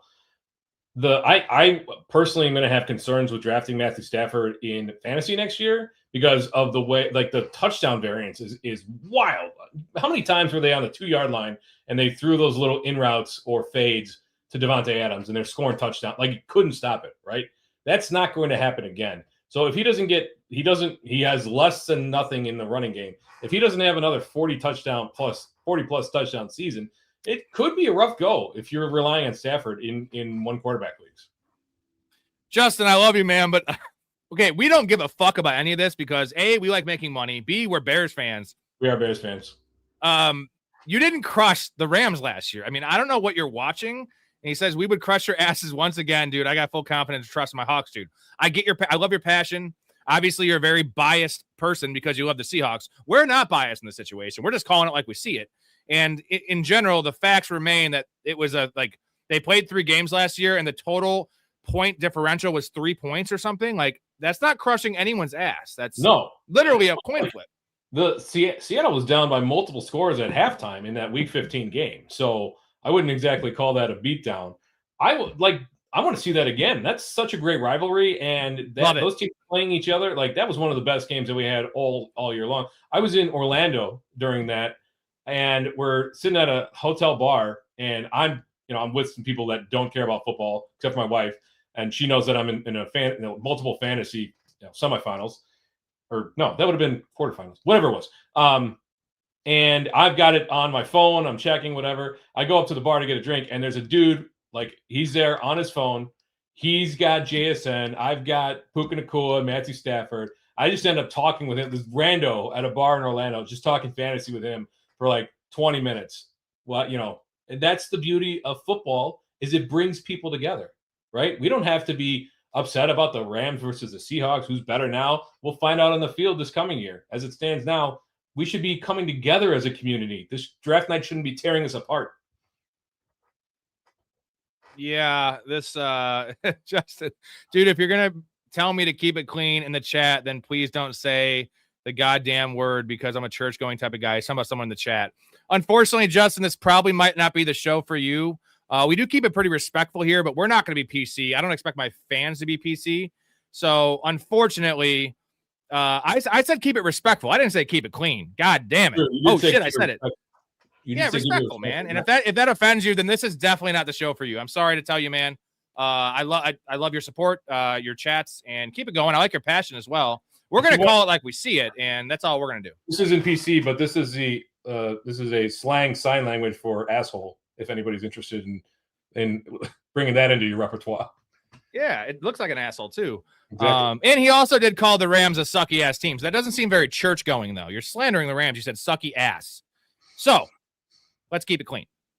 And depending on your church, I don't want to go in that. I'll leave it at that. Not to get political. No, I don't want to get too political, or, that's church and politics are things you're not supposed to really talk about. That's what I've heard, and that's what I've been told. But I don't really know. I'm trying to think. What are the three? It's church, it's religion, politics, and something else. I can't remember. I got it right here. It's Darth Vader in blackface. Look at this. This is Laurence Olivier in Othello. And this is James Earl Jones. Now look at how close they look. Look at that. James Earl Jones doing a great blackface. James Earl Jones has a black face. He's a black man. He's not black. Of course he's black. He was Darth Vader. Darth Vader was black? No, see, okay, there we go. Darth Vader was not black. They took the mask off. He was white. I think we can all agree with Jay's comment here. Rams vs. Seattle was must-see TV. 3 of the best games all year. And the 2 best teams in football last year. That was undeniable. And the Rams offense was the only one that could put up even over like 20 points in the Seahawks. And they put up 30. And this one really pissed me off, the Puka thing, that semifinal game you're referring to, the back and forth shootout, the overtime game. Yeah. I was against Puka in so many leagues. And the fact that game even went to overtime because they fucking punted to Rashid Shaheed, which is insane. Like, the Rams gave him that game. Like, don't punt to Shaheed. You're up by 2 scores. There's 7 minutes left in the game. Their offense was stalling, and they just let him back in the game. Then of course, Puka catches 2 touchdowns after that. And just, I won a couple of those matchups, but he put up a 50 burger, right? Puka was fine at half. Stafford had 1 touchdown, not to Puka at halftime. So if you were playing those 2 guys, you were disappointed. That second half absolutely blew up. The Rams played some pretty incredible games down the stretch, including that wild card game against Carolina. That was a hell of a game too. Justin, bye. I'm gonna block you now. You're gonna block us now? No, we block people. You don't block us. I'm a church going guy. You've said that like 6 times, bro. If your faith is that important to you, you would love the NFL draft, because all these guys, first thing they do, they say, I thank God. I appreciate God. God was in the weight room with me. God was my spotter, actually. You didn't know God was spotting these guys? God's the best spotter in the world, dude. He's fucking so strong. Yeah. No, I'm not going to block you, because I think you're just a very confused individual, man. And I wish you'd get the counseling, and God is going to lead you in that direction, man. I have full faith that he's going to, or the spaghetti monster. One of those two, one of those two is going to help you out. for sure. Maybe he'll find the counselor, and then it'll come running back to this channel. I know that. Yeah, I know the counselor is he's a man of faith for sure. Because the counselor will tell him to draft Jacoby Lane when he gets drafted by the Raiders. Jacoby Lane, sleeper of the year. He's a 5th round pick, 5th round draft capital. Watch this guy at USC. Let me tell you something. By the way, dude, I joined the counselors Discord just because it's free and it's just for shits and giggles. There's like 800 people in there. And like, obviously, I don't know if you saw our Discord during the draft. There was probably, there's 45 people in ours, but there's like 20 really active like community members. There's probably 500 messages in ours back and forth, every pick, talking, people chatting each other up. The counselors had like 40 chats during the entire day 1 NFL draft with 800 people in there. Like, that just shows what a joke his channel is, his community is. Like, they're all bots. They're just all bots. Yeah, you're right. It's all bots. Or it's people with dead accounts. They joined and they just muted it and they've moved on. You know what happened is they quit playing fantasy because they kept on following the counselor's advice and they lost all their money. Now they're homeless. They don't have internet access, so they're just living in a van down by the river, and there's just no way for them to actually get in the Discord. That's probably my thing. Yeah, I mean, if you want advice about drafting Adam Randall in the 2nd round of your rookie drafts, then go see the counselor. Yeah, let's see the counselor. He's a great guy. When we get back to the world, we gotta put together that 3-piece combo band we talked about. Me on stand-up bass, Johnny on the drums, and me tickling the ivories. Fucking love that. Let's talk about 11 through 20. Kind of, we talked about some of these picks. Ruben Bain, though, at 15 is a steal. Big time steal, yeah. And Kenyon Sadiq. So let's not talk about Mason Taylor for a second. I'd appreciate if we didn't do that. But what is this, and why didn't the Ravens take him? That was my thing. And also, the Rams, like, wouldn't it be nice for them to take Kenyon Sadiq instead of taking a quarterback? I know they have all those tight ends, but they like using 1 million tight ends. They do like using, like, I don't think anybody runs as many 3 tight end sets as the Rams. They were on a ton of 13 personnel last year, so I didn't really see him going there. But I thought the Ravens, that would have been a nice spot. They like those 2 tight end sets, right? They like Isaiah Likely. He's moved on to the Giants. It would have been a nice eventual replacement for Mark Andrews. Although, what was his contract? Was it 3 years? 2 years? 3 years, $30 million. It's essentially him and Likely got the same money. Yeah. I would have liked to see him go to Tampa Bay too. I'm not a fan of Cade Otton there, but for him to go to the Jets at 16 overall, it felt like, and I bet they're patting themselves on the back, like, oh, look how smart we are. This guy dropped to number 16 overall. We're gonna get the best player available when you've got holes all over the place, right? Like, for them to take this guy when they just took Mason Taylor last year, I find it to be a very head scratching pick. And I don't know what they're going to do with him. Like, I do know what they're going to do with him. Like Mouse said, he's going to play a ton in the slot, but he's still a tight end. Like, we hear this every year. We're going to hear it in camp about how he's going to play way more on the outside. He's going to play in the slot more than he's going to be a tight end. He's going to be a joker. He's going to be a weapon all over the field, blah, blah, blah, blah, blah. And the next thing you know, he's lining up in line for 70% of the snaps. And there's just not enough passing to go around there. Like you mentioned it, all of a sudden, they drafted Omar Cooper at the end of the 1st round. They've got Adonai Mitchell there. They've got Garrett Wilson. They got Breece Hall out of the backfield. All of a sudden, like, how much room is there in the pass catching for Kenyon Sadiq, for a rookie tight end? Not very much. I had to ban. His name is Justin Dickoff. Justin Dickoff was the religious fanatic here we had. He's the wrong kind of fanatic we want. You know what? Maybe if he had his dick, you know what happened? His dick got blown off. Justin Dickoff, and he had to go to the church. It's no rotten sex hog, but rotten sex hog is your favorite dude. You love that guy. That's a great name. How about Blake Miller to the Lions? So I know it's kind of a boring pick, but dude's a wrestler. I liked his tape, and this is more of a Jahmyr Gibbs thing for me, where, like, Bijan versus Gibbs is very highly debated. We've debated it, but this is a need, and this is a good pick, and this guy's a mauler and very athletic. So this is exactly what Detroit needs. So does this possibly move the needle for you to take Gibbs over Bijan? Yeah, actually, I was thinking about this. We had talked about the offensive environment Gibbs, the coaches, right? The different. It's a bit of a. I think it's a bit of a surprise that Blake Miller went ahead of Monroe Freeling. Correct me if I'm wrong. I'm pretty sure most people had him going. Again, this is why I think mock drafts are not really all that prescriptive. But it's a hard pick to dislike. He's got a high floor. He's got a ton of experience. He fills a big hole on the line for them. I think Monroe Freeling would have been a good pick there too. So this solidifies up the offensive line. He's a huge asset in the run game. So, man, I'm gonna have to run some numbers and see. It might move because right now I've got Bijan squarely ahead of Gibbs, but I'm gonna have to look and take a look and see what if he's projected. And I'm pretty sure he's going to be a full-time player, then it'd be tough not to put Gibbs ahead of Bijan. And it also comes down to if the Lions don't pick a running back day 2 and they're going to roll with Isaiah Pacheco, like this is Gibbs. This is what we saw the end of 2024 where Gibbs is he's not going to get 28 touches a game, but 22 touches for Gibbs, where like Bijan's usage doesn't really change too much with losing Algier. He'll probably get more goal line work, which was one of the issues. But Gibbs has been a top 3 fantasy back with 15 touches a game. Now you're adding 7 touches a game. That's fucking gigantic, dude. And you don't have David Montgomery. Like David Montgomery was much more of a thorn than what Tyler Algier was because David Montgomery was getting volume and the goal line work and some receptions. It's a solid pick. It actually is a responsible pick, right? They could have been luxurious. They do need defensive help. So wherever there's somewhere around 50 or 55 or something like that, they're going to have to hone in on one of those next tier edge rushers, a safety, a cornerback. They definitely need to focus on defense for the next 2 picks after this.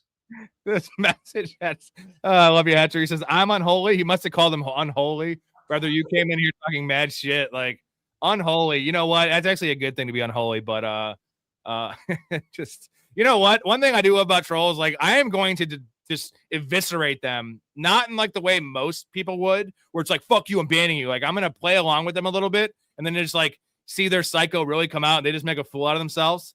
And then they get the ban, but they actually give us good laughs. You give them just enough rope for them to hang themselves, right? If you're going to become a nuisance, like if you want to troll a little bit in the comments, fine, whatever. Everybody's had a little bit of fun. But if you become a nuisance, then you're gonna play them out a little bit, and then you're banned. Well, I'm fine with them trolling me. I just don't like they're not trolling my community members, bro. Like that's not happening because that's not how we operate around here. Like, come at me, I can handle it. I'm not saying you guys can't, but like you're not coming here to deal with some idiot talking about church. Like, what are we talking about? We're talking about NFL football, and it's day 1 of the NFL draft. We've been waiting for this for 2 fucking months, dude. We've been talking about all these guys, and we don't do mock drafts, but how many mock drafts did Daniel Jeremiah do? 17. 5,000. You ban them just like Mocha Joe banned Larry David. Yeah, you're banned. You're banned. That's fucking you're banned. Jesus Christ. What a start to the 2026 season, and some good entertainment there. Some good entertainment. Very cute. Oh, What's his name? It's Kwame. It's Kwame. Kwame. Mm-hmm. Nice name. Nice name. Yeah, I think so too. It's a little light for Kwame, no? What? A lot of names to pick, but it was a little darker, maybe. Yeah, can you go? That's very scary. You need to get out. Hey, any guys want ginger ale? Get the fuck out. MVP, shout out MVP, a fanatic in the Patreon. He says Minnesota's up 2-1 on Denver. You know what? I'm so pissed at Minnesota. So my biggest bet, my biggest future bet this year in the NBA was Minnesota 50+ wins. It was plus 100. I could have done 40. I could have done 48.5 for like minus 120. I was like, whatever, 1 win, like worth the plus 100. And they win 49 games. Anthony Edwards has 4 injuries. Yeah. Anthony Edwards had 4 separate injuries, not major ones. He missed like 4 games, 6 games, 5 games, and 4 games. So ended up missing 20 games. And like they won 49 and like unreal stuff. And now watch, they're going to be Denver in round 1. And I love Minnesota. I love Anthony Edwards. And God damn it. Did they win that? No, they didn't. Oh, they did. Killing it. I little light for a little light for a church going man. The Toronto Raptors are in the playoffs? Huh, yeah, they had a great year, man. I would not have guessed it. Shout out, thank you, MVP. I owe a chug and a shot for that. We had our goal. Appreciate Orlando you. Magic playoffs? Yeah, well, you haven't watched. Sorry, don't be amazed by the NBA because you haven't watched it in years or ever. your white is really showing now. Storey, you're now like turning into Michael Jackson. You're very, very white now. Yeah. And actually, I think I have here's Mike Storey commenting. Mike Storey commenting on the NBA, guys. Here it is. There he is. There he is. It's Mike Storey. That's a fucking wild. I love this picture. You know what? Like, did you know if you ever want to like, hey, hold on, I got something for you. You know the one of the first scenes of Happy Gilmore when his grandma answers the door with the Gene Simmons mask and he gets always scared. If I did a remake of that, I would have the grandma have that Michael Jackson mugshot mask on. And that's really going to scare the kid for a lot of reasons, bro. Like, that kid ain't going in that house. No way. No how. No, probably not. No, did you know that Jordan Tyson's brother plays for the Cavaliers? I did know that. I didn't know that until tonight. Yeah, because you're this guy. Exactly. Just nail on the head. Jay, the NFC North will be wide open. All 4 teams are capable of winning it. We talked about this a couple weeks ago. I don't know if it was with me and you or me and Nick O, but we think the Vikings are obviously the best. You know, they're projected lowest in the division win total. They're the best 4th place team in football by a mile. And yeah, right. It's going to be a great division. I do have concerns about the Bears being as productive as they were last year because of the schedule that they're going to face. Right. I do expect that that Luther Burden and Colson Loveland will both take a step forward. We hope that Caleb Williams can clean up some of the decision-making and inaccuracies that we've seen. But the problem is, like, they played a 4th place schedule last year. They play a 1st place schedule this year. They had a late draft pick. Now, they did kill it with the draft pick, so that's great. But I'm not convinced that the Bears are going to be winning that division by any stretch. They put the graphic up there during the Bears pick that Caleb Williams had the lowest completion percentage in the NFL last year, 58%, which is almost impossible to do in this day and age. But he's a little different style quarterback than the other guys. He's not checking the ball down. But all that being said, Caleb Williams was amazing last year and was a part of some of the biggest, best moments in the NFL. Game-winning moments, clutch moments. I think if you want to go top 10 throws of the NFL season, was he probably 3 or 4 of them? Remember that DJ Moore one he had? Remember the DJ Moore one he had against Buffalo, I think it was? Are you talking the throw to win the playoff game or the Buffalo? No, those for sure. The Packers one, also the one in the playoffs. But, like, there was the one against Buffalo, like, week 9 that was unreal.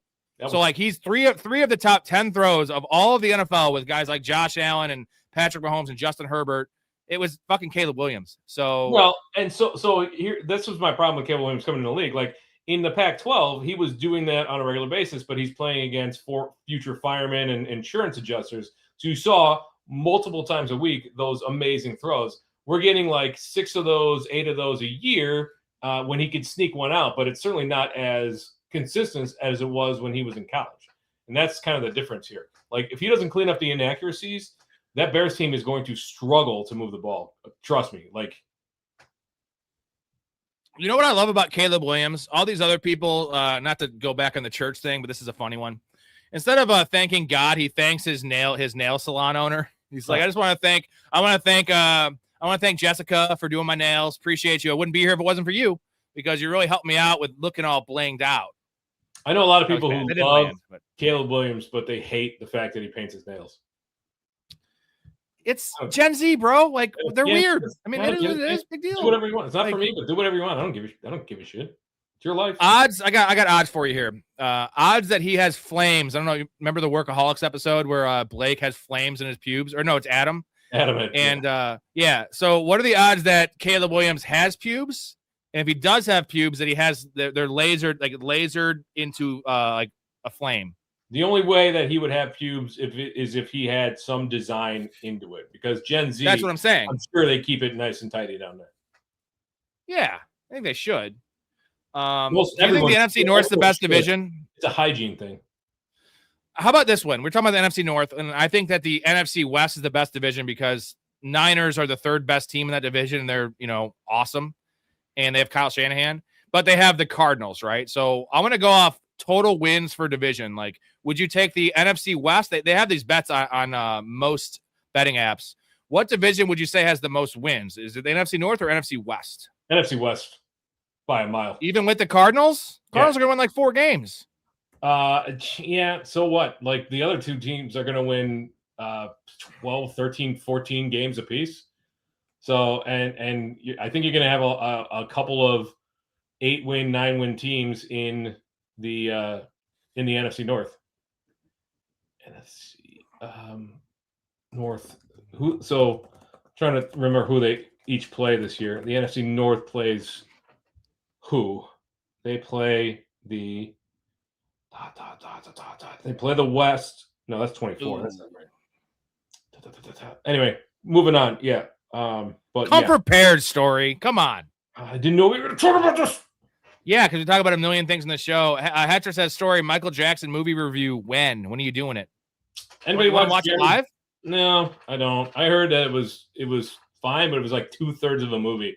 Like they breezed through like the Pepsi incident, and it's like even though that was the life-changing moment for him that got him addicted to pain pills or pain medication in the first place, they kind of like breezed through it, and then they stop before anything becomes really off the wall. Like from what I understood, they had this whole second or third act of the movie that was filmed, and then they found in one of the settlements that they couldn't do it with settlements. One of the victims, they couldn't do it, so they had to go back and reshoot a bunch of stuff, and so it kind of like ends abruptly.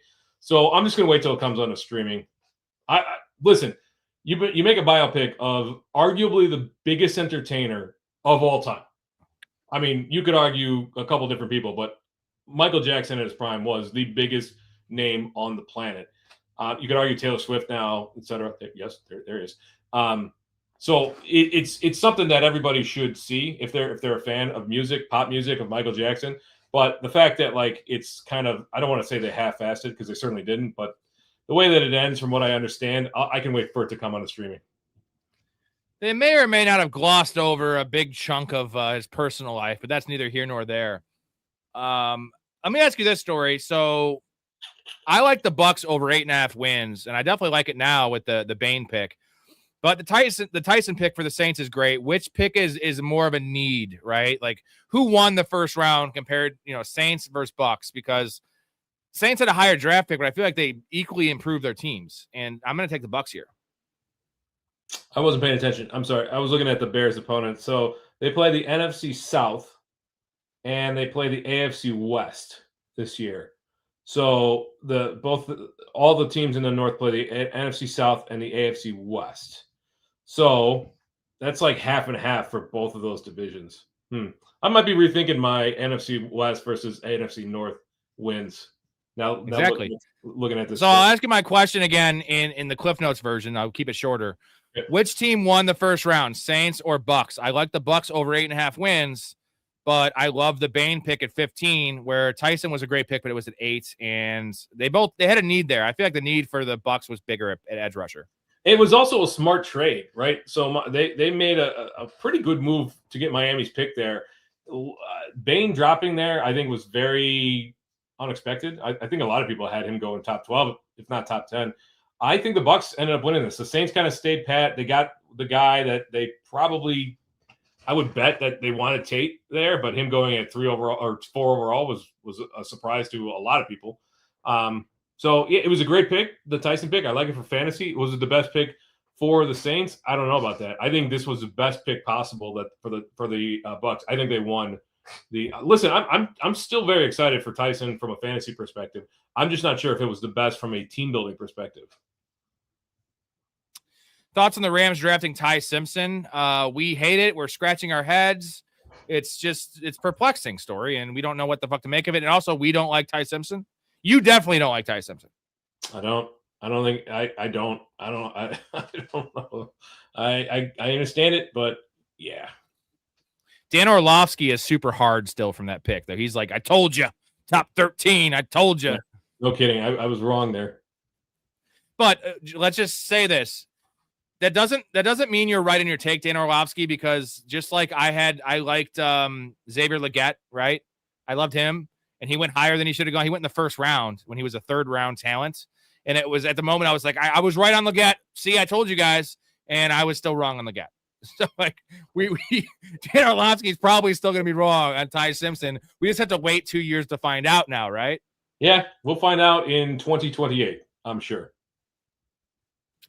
Dakota says odds that Rob would have his nails painted if he was 19 years old. If I was Gen Z, I would be a tranny, bro. I wouldn't have my nails painted. I would be a full-on transsexual because that's what they encourage these days.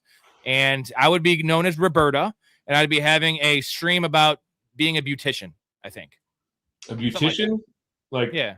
Someone who does makeup and hair and stuff like that? Yeah, for like drag shows and shit. Oh, okay. Cool. I don't know. Cool. I mean, I'm just saying, I don't know if I grew up in this era, how I would have turned out. Who knows, dude? Who knows? Yeah, baby. We gotta definitely write a song about how we do not diddle kids. Do not diddle kids. It's no good diddling kids. There is no quicker way for people to think that you are diddling kids than by writing a song about. Perfect. Thoughts on Pacino's performance as Joe Pa? Did that already come out? I have no idea. I didn't see it. I don't know if it came out already. I have some words about Joe Pa. Burn in hell, you enabling bastard. That's my words for Joe Pa because Jerry Sandusky as well. Is Sandusky alive still? That fucking asshole? I think so. It came out in 2018, so we definitely missed it. we missed it by fucking 8 years, dude. By that much. I think Al Pacino's had 3 kids since that came out, man. He's still popping them out. He's still pumping them in, I guess. Yeah, Sandusky's still alive, yeah. He's still kicking 82. How about that? Gross, man. You know what? There's a song, I think, Only the Good Die Young. Like, that's the definition of only the pieces of shit live to 82. Like, and I'm just saying, Joe Pa was old and he used that as an excuse. He was also essentially like a dictator in that he ran that town. He was running the town, right? All these college coaches do that have been there forever. Not anymore. He knew. Now it's run by boosters, but yeah, coaches up until the early 2000s, he was old school. He was an old school dude, so he was running it like that. He knew about all this weird shit. He looked the other way, and shame on you, Joe Pa. You're just as complicit as the guy doing the act. Well, they can't hear you because he's dead. Well, I'm speaking to you from beyond the grave, Joe Pa. I'm gonna have a little ceremony and get Joe Pa up here so we can punch him in the face. Is that harsh? Yeah. Is Bane your favorite Batman villain? No, he's my least. I don't like him. I don't mind Bane. Voice, bro. No, Bane from the comics is wildly different from Tom Hardy's portrayal of Bane in The Dark Knight Rises. I'm not going to spoil anything because I think it's a well worth a read. But if you haven't read Hush, it's an outstanding graphic novel. And he's up there, one of my favorite Batman villains all around because of. I'm not going to. No, even if I say that might spoil something. So I'm not going to say a word about it. But if you're into comics, graphic novels, Batman, go check out Hush. Find out your local library there. Otherwise, I like Scarecrow. Scarecrow's fun. I hate the Riddler. I absolutely hate the Riddler. If you played any of the Arkham games, the Riddler is so damn annoying. You got to go collect all his trophies and all his question marks and do all these challenges and riddles. And some of them aren't even riddles. Some of them are races. So stupid. I hate the Riddler. Hate him. Jim Carrey was a decent performance. That was a way different take. That was very like Heath Ledger-esque, right? Well, so I didn't mind Carrey's performance. What was weird was Tommy Lee Jones's portrayal of Two-Face. They were like trying to out-Riddler each other. Like all of a sudden you had 2 Riddlers there, and it wasn't the Two-Face that we knew it as. Such a wild movie. Is that Batman Forever? That one? With Alicia Silverstone and yes, because Batman and Robin was after that? No. Was it? Man, I can't remember. I'm Ron Burgundy. Team Money, I find the Cardinals pick funny. They pick Jeremiah Love when they have no quarterback. That is very true. Now, there was no quarterback to be taken, even though, there's a faction of people that think Ty Simpson is worthy of a top 10 pick, which we don't. But top 3 is insane. Take an edge rusher. Trade back. How about you trade back? Trade back. You don't need a running back. You have Tyler Algier. You still have Trey Benson. Did I imagine this, or were there rumors that Jacoby Brissett might have rumblings about holding out? Oh no, there's rumblings. Okay. The guy that was in the backup quarterback commercial is now holding out for he doesn't even want more money. Story. He wants to be he wants security. He's going to start all year. So he wants something. Maybe it's more money, but I think he wants to get traded to a spot he can start, which that spot does not exist in the NFL. The Jets is the only spot, but they have Geno Smith. Yeah. And like he wants, I don't know what he played well last year, but like Jacoby Brissett, weren't they like 1-7 in his starts?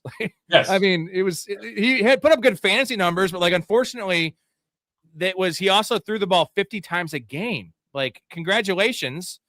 And he's fine. He's a fine quarterback. He's a great backup and a bad starter. So probably wants also a journeyman is what I would guess. Right. But why would they extend him? I would just say, see you later. We're starting Gardner Minshew and we're drafting Taylon Green or Drew Aller or Carson Beck or your guy Nussmeier, any of those guys. I wonder if they're going to force the Cardinals' hand here in round 2 or 3. That'd be interesting. We'll find out tomorrow. Where do you think Olave and Tyson will end up for redraft? So I can only speak on Olave currently is before the draft as it was constructed on Underdog. He was ADP of 29. So say 30th pick. That is the early middle third round, essentially where JSN was going last year. Remember where we were getting Olave last year? Oh, 7th round. I want those times again, man. That was awesome. A pillar player of both of ours last year. It was one of our major hits, as well as George Pickens. But where do you think it moves Olave? So is this going to move Olave down? I think it's not going to move him up. No, it would have to move him down just by nature of the conservation of targets. But less attention by the defense, though. It's a crutch argument, too. He's still going to be in the middle of round 3. Like, it's not going to move him down much. Like, so okay, Tyson, what about Tyson? 8, 9? Or is that too late? I think earlier than that. I think 7th round. Okay. I think it's Ibuka range, right? Because Ibuka was drafted there, and it was, Chris Godwin wasn't healthy, but Mike Evans was to start the year. So Mike Evans was there, which is the Olave. Now, Mike Evans wasn't going middle of the 3rd round, right? But he was also tied to he's tied to Baker Mayfield, so that's kind of a wash. And Ibuka went in the 7th round. If you were drafting early, though, you could have gotten Ibuka in the 9th round. Correct. But the difference is Ibuka was 20th pick, 21st pick, but Jordan Tyson's a top 10 pick now. That's some rare air. Those guys see the field early and often, and they do earn targets, and they're kind of force-fed targets, unless you're Marvin Harrison Jr., who just they didn't want to target that dude. How dare they? For a good reason, though. Good reason, though. I mean, so we love Marv. I was talking to we have a new Patreon, Jake, last night. I was talking to him after he signed up in the Discord, and he's like coming around to Marvin Harrison because of me, which is funny that I'm the biggest Michael Wilson guy in the world, but I'm huge on Marvin Harrison this year. At least I have been in best ball because I get him at like pick 62. And like, that's insane. Like, I don't, 62, that's fucking end of the 5th round for Marvin Harrison, early 6. It's amazing. Yeah. But if they I explained to him why it was that a day 2 wide receiver, I'd be concerned about that 62 price tag.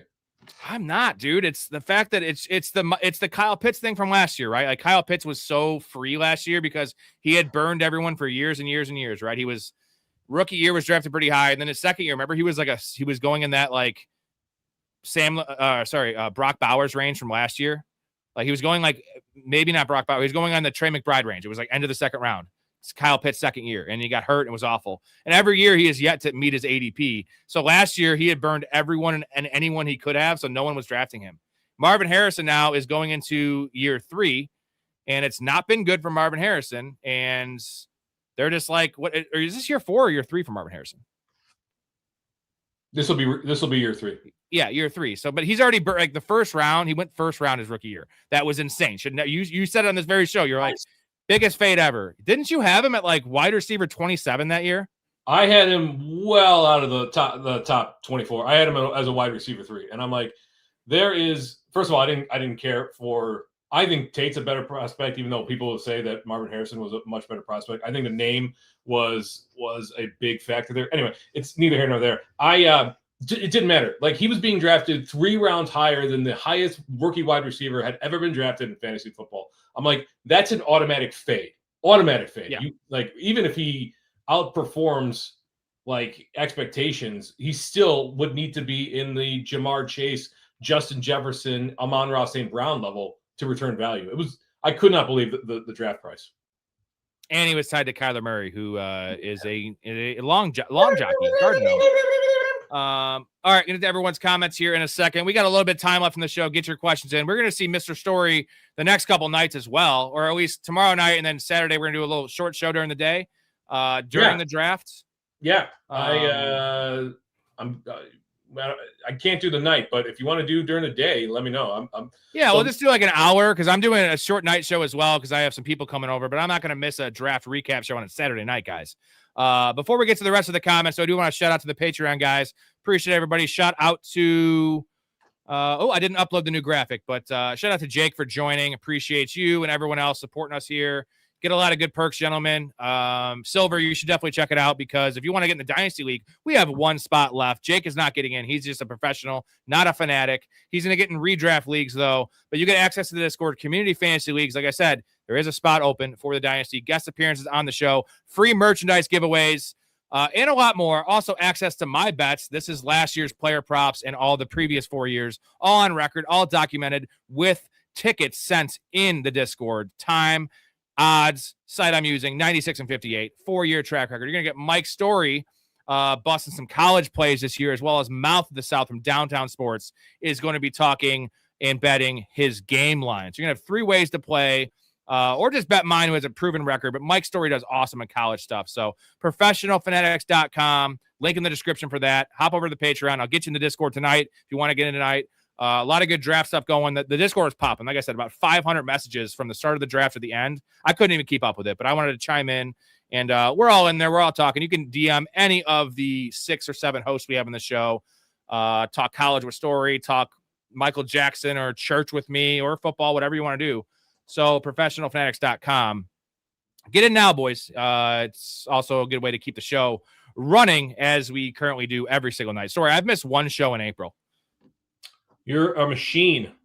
You are a Terminator.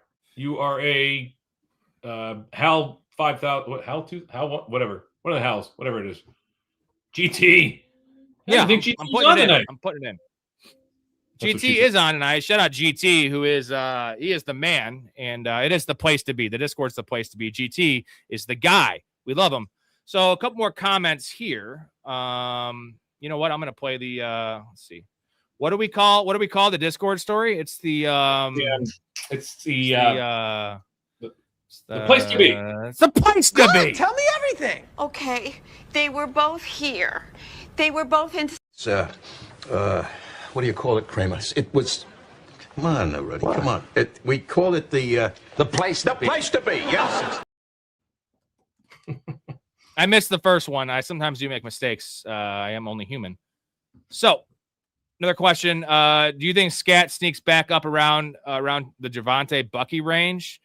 Now, I've been kind of fading Scat just because I felt like Jeremiah Love was going to be a giant and everything I heard, and now it's not the case. So I am more apt to take Tyrone Tracy at his ADP because Tyrone Tracy has what I would presume as a bigger early season role because Scatabo, if he comes back week 1, is he fully healthy? Are they going to want to give him 20 touches a game? And you're getting Tyrone Tracy in the 10th or 11th round and Scatabo's in the 4th or 5th round. Give me Tyrone Tracy. Scatabo was a beast last year, but it feels like injury is just going to be baked into his game because of the way he plays. The dislocated ankle is not ideal, obviously, but the torn ligaments are what is a real concern there. And can he get back to full form right off the bat? If he can, is it his backfield? I think so. Unless they draft an early round 2 running back, then yeah, I think Scatabo. I would have a tough time moving Scatabo behind Bucky Irving. Bucky Irving's situation feels worse now than what Scatabo's was projected to be because I think but Love was tied to the Giants pretty heavily. Yeah, I think I would have Bucky Irving, assuming health, over Bucky. Excuse me, I would have Scatabo, assuming health, over Bucky Irving. Yeah, they officially signed Sean Tucker, so Bucky's toast. Now, I'll say this, Story. I feel like hopefully the market corrects itself with that signing and people get wise to what happened last year. And I don't think it's going to be as bad as it was last year. And he's right now going let's say it's early 4th round. What if we could start getting Bucky in the mid to early 5th round? Now we're in on Bucky, right? Because the talent's there and the offense is there. And he doesn't need to have, if he just scored 6 or 7 touchdowns with that in between the 20s work, he will return value. But right now, 4th round, no, thank you, dude. No, thank you. Nah, no, thank you. Not at 4th. But yeah, if he drops to the end of the 5th, man, That feels juicy. This is an interesting comp from Silver. He says, I hate saying his name, Jaderian Price. Reminds me of Rashad Penny all over again. So Rashad Penny was a freak, though. He was a 4'4" guy that was 230 pounds. But I kind of get your comp. And Storey, our comp, remember what our comp was for Jaderian Price? I don't off the top of my head. Sony Michel. Oh, that's right. Now I do remember, yeah. We don't compare notes before the show besides our lists. And we both had Sony Michel as our comp. And I didn't know that was your comp. You didn't know that was my comp. So that was a pretty cute moment for us. That was simpatico, you know? C'est very simpatico. Yeah. Rashad Penny was supposed to be that guy, right? Like he was supposed to be the next big thing for the Seahawks and just never panned out. Just the injuries, the lack of like high-end upside, like he just never could get there. Yeah, and the biggest problem with Penny was injuries, though, which is weird because he was 230 pounds. But it was the weird thing is he was one of the only first-round running backs, and it was I think he went like 20th overall. Can someone fact check that for me? Yeah. It wasn't top 10, but it wasn't 32, right? And it was a first-round running back, and he was one of the only guys. There was a stat that all of them get 200 touches in their first year because they're pretty much drafted in a team that needs running back and they had the high draft capital. And he was the only guy that that was Chris Carson, right? Remember Chris Carson was the starter. Yeah. He was a 5th round pick a couple years prior, and Pete Carroll's like, fuck it, I'm going to draft Rashad Penny in the first round, but I'm starting Chris Carson. That was the only case. And then after that, Rashad Penny could not stay healthy, and he just was out of favor with that front office. You remember Chris Carson washed out of the league because that neck that he couldn't shake that whatever that neck thing he had was his spine. He was a grown man though. I loved Chris Carson. Yeah, perpetually undervalued in fantasy too because just people were like he's boring. I was like he's like a poor man's Marshawn Lynch, dude. He's great. Team Money, we talked about this a little before. The Eagles drafting Mekhi Lemon has to mean A.J. Brown is out the door. Storey, you said 90% before the pick he was gone, and I didn't say that high, and you said 98% now. It's gone. Gone, so. 98. Gone. Fuck, it's sign language shit. Hatcher says we would love to talk church, but I guess we unholy. We are. GT, any thoughts on how they produce the NFL draft? What can improve? I don't ever like the panel. I don't know. We didn't have Mel Kiper on there, at least not the one I was watching. But this was not horrendous. I underestimated how much of a difference the drop from 10 to 8 minutes actually made. Oh, yeah. Because last year, man, it strung out to almost 11 o'clock. It's too long. 4 hours is too long. Especially when you're talking about guys, and you get in the mid to late 20s, and there's some guys in there that, even though we're embedded in this, some guys I've never even heard of before. I shouldn't say that. Everybody I've heard of, but guys that you don't know much about, and people, the panel trying to get excited about guys they're clearly not excited about, right? These are old white men. Peter Woods, yeah, that guy. Yeah. Peter Woods, let's go. So yeah, how would I improve it? You've never been to the draft, have you?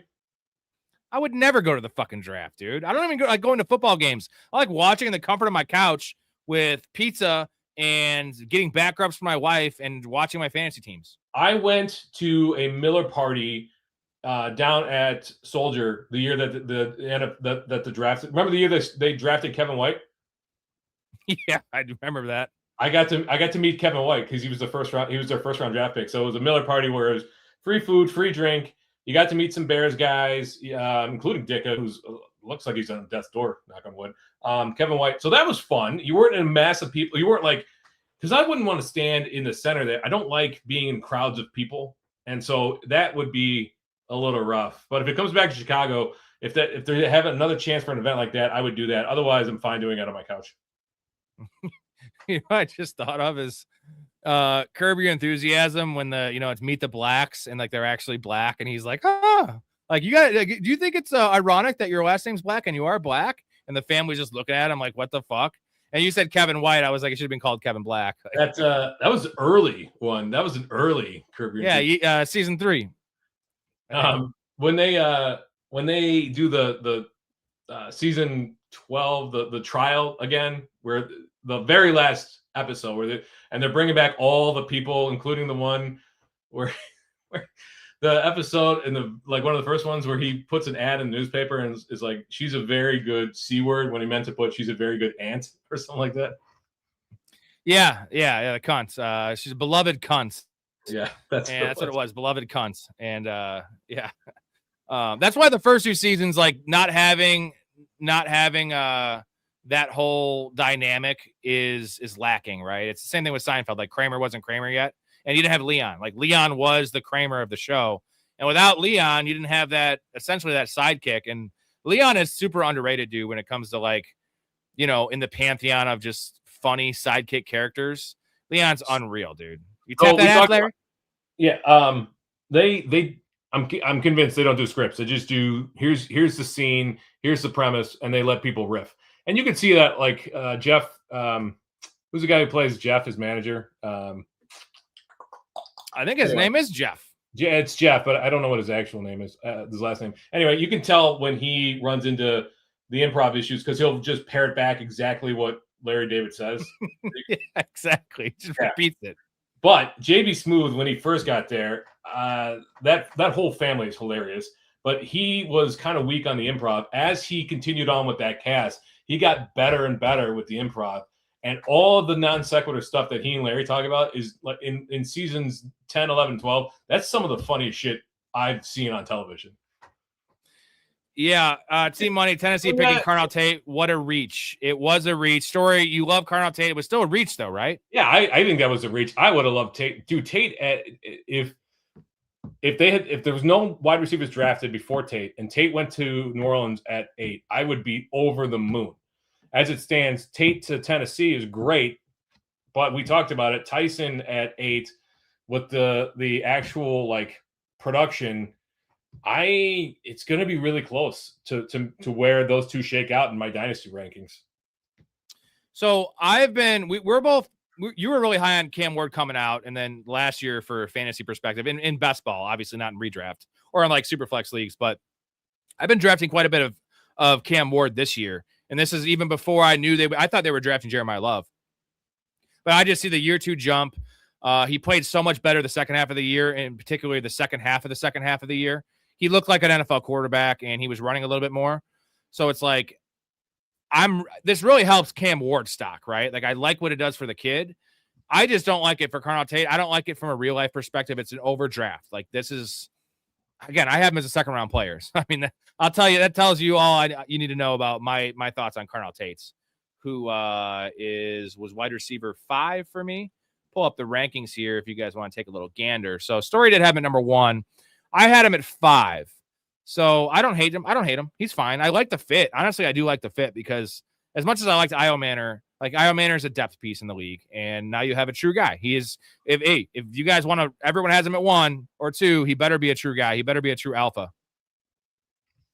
Yeah, this draft capital for Tyson is really throwing a wrench into my rankings. Yeah. So if you in Dynasty, if we had the choice, who you're taking Tyson?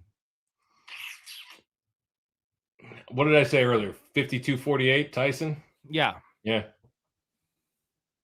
What if I like Carnell Tate? I'm a Tate guy now? I've come full circle. I'm a Tate guy?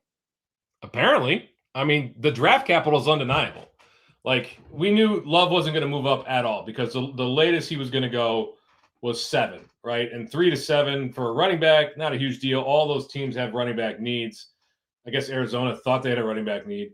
But for Tate to go top 5 when these guys like, and then Lemon all the way down at 20, like that is a big, like Tate. I think Tate and Tyson have to jump into their own tier now, or you move Lemon down into tier 2, and then you move everybody else down a tier. I just think like the draft capital is so different for those two guys.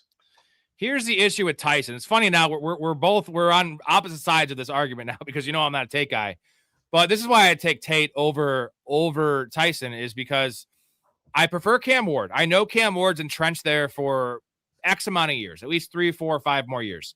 Tyler Shuck is a second round pick, and Tyler Shuck could flame out this year. And here's the problem with that is that division's weak. That team is pretty good. And if he flames out, they will still win 6 or 7 games. That's going to take him out of the running to get a top flight quarterback next year. And now you're in quarterback purgatory if you're a Tyson owner. And now you're stuck with an average Tyler Shuck at best, right? Maybe a below average guy. And you're not going to get the Arch Mannings or, the top tier guys the next year. So at least I have Cam Ward with Tate. I have that pairing. I have that they can grow together. Like, I like that more. And you don't have Chris Olave there. So yes, I like the offense better in New Orleans, but I know Cam Ward's not flaming out. I like Cam Ward. I know he's not flaming out, dude.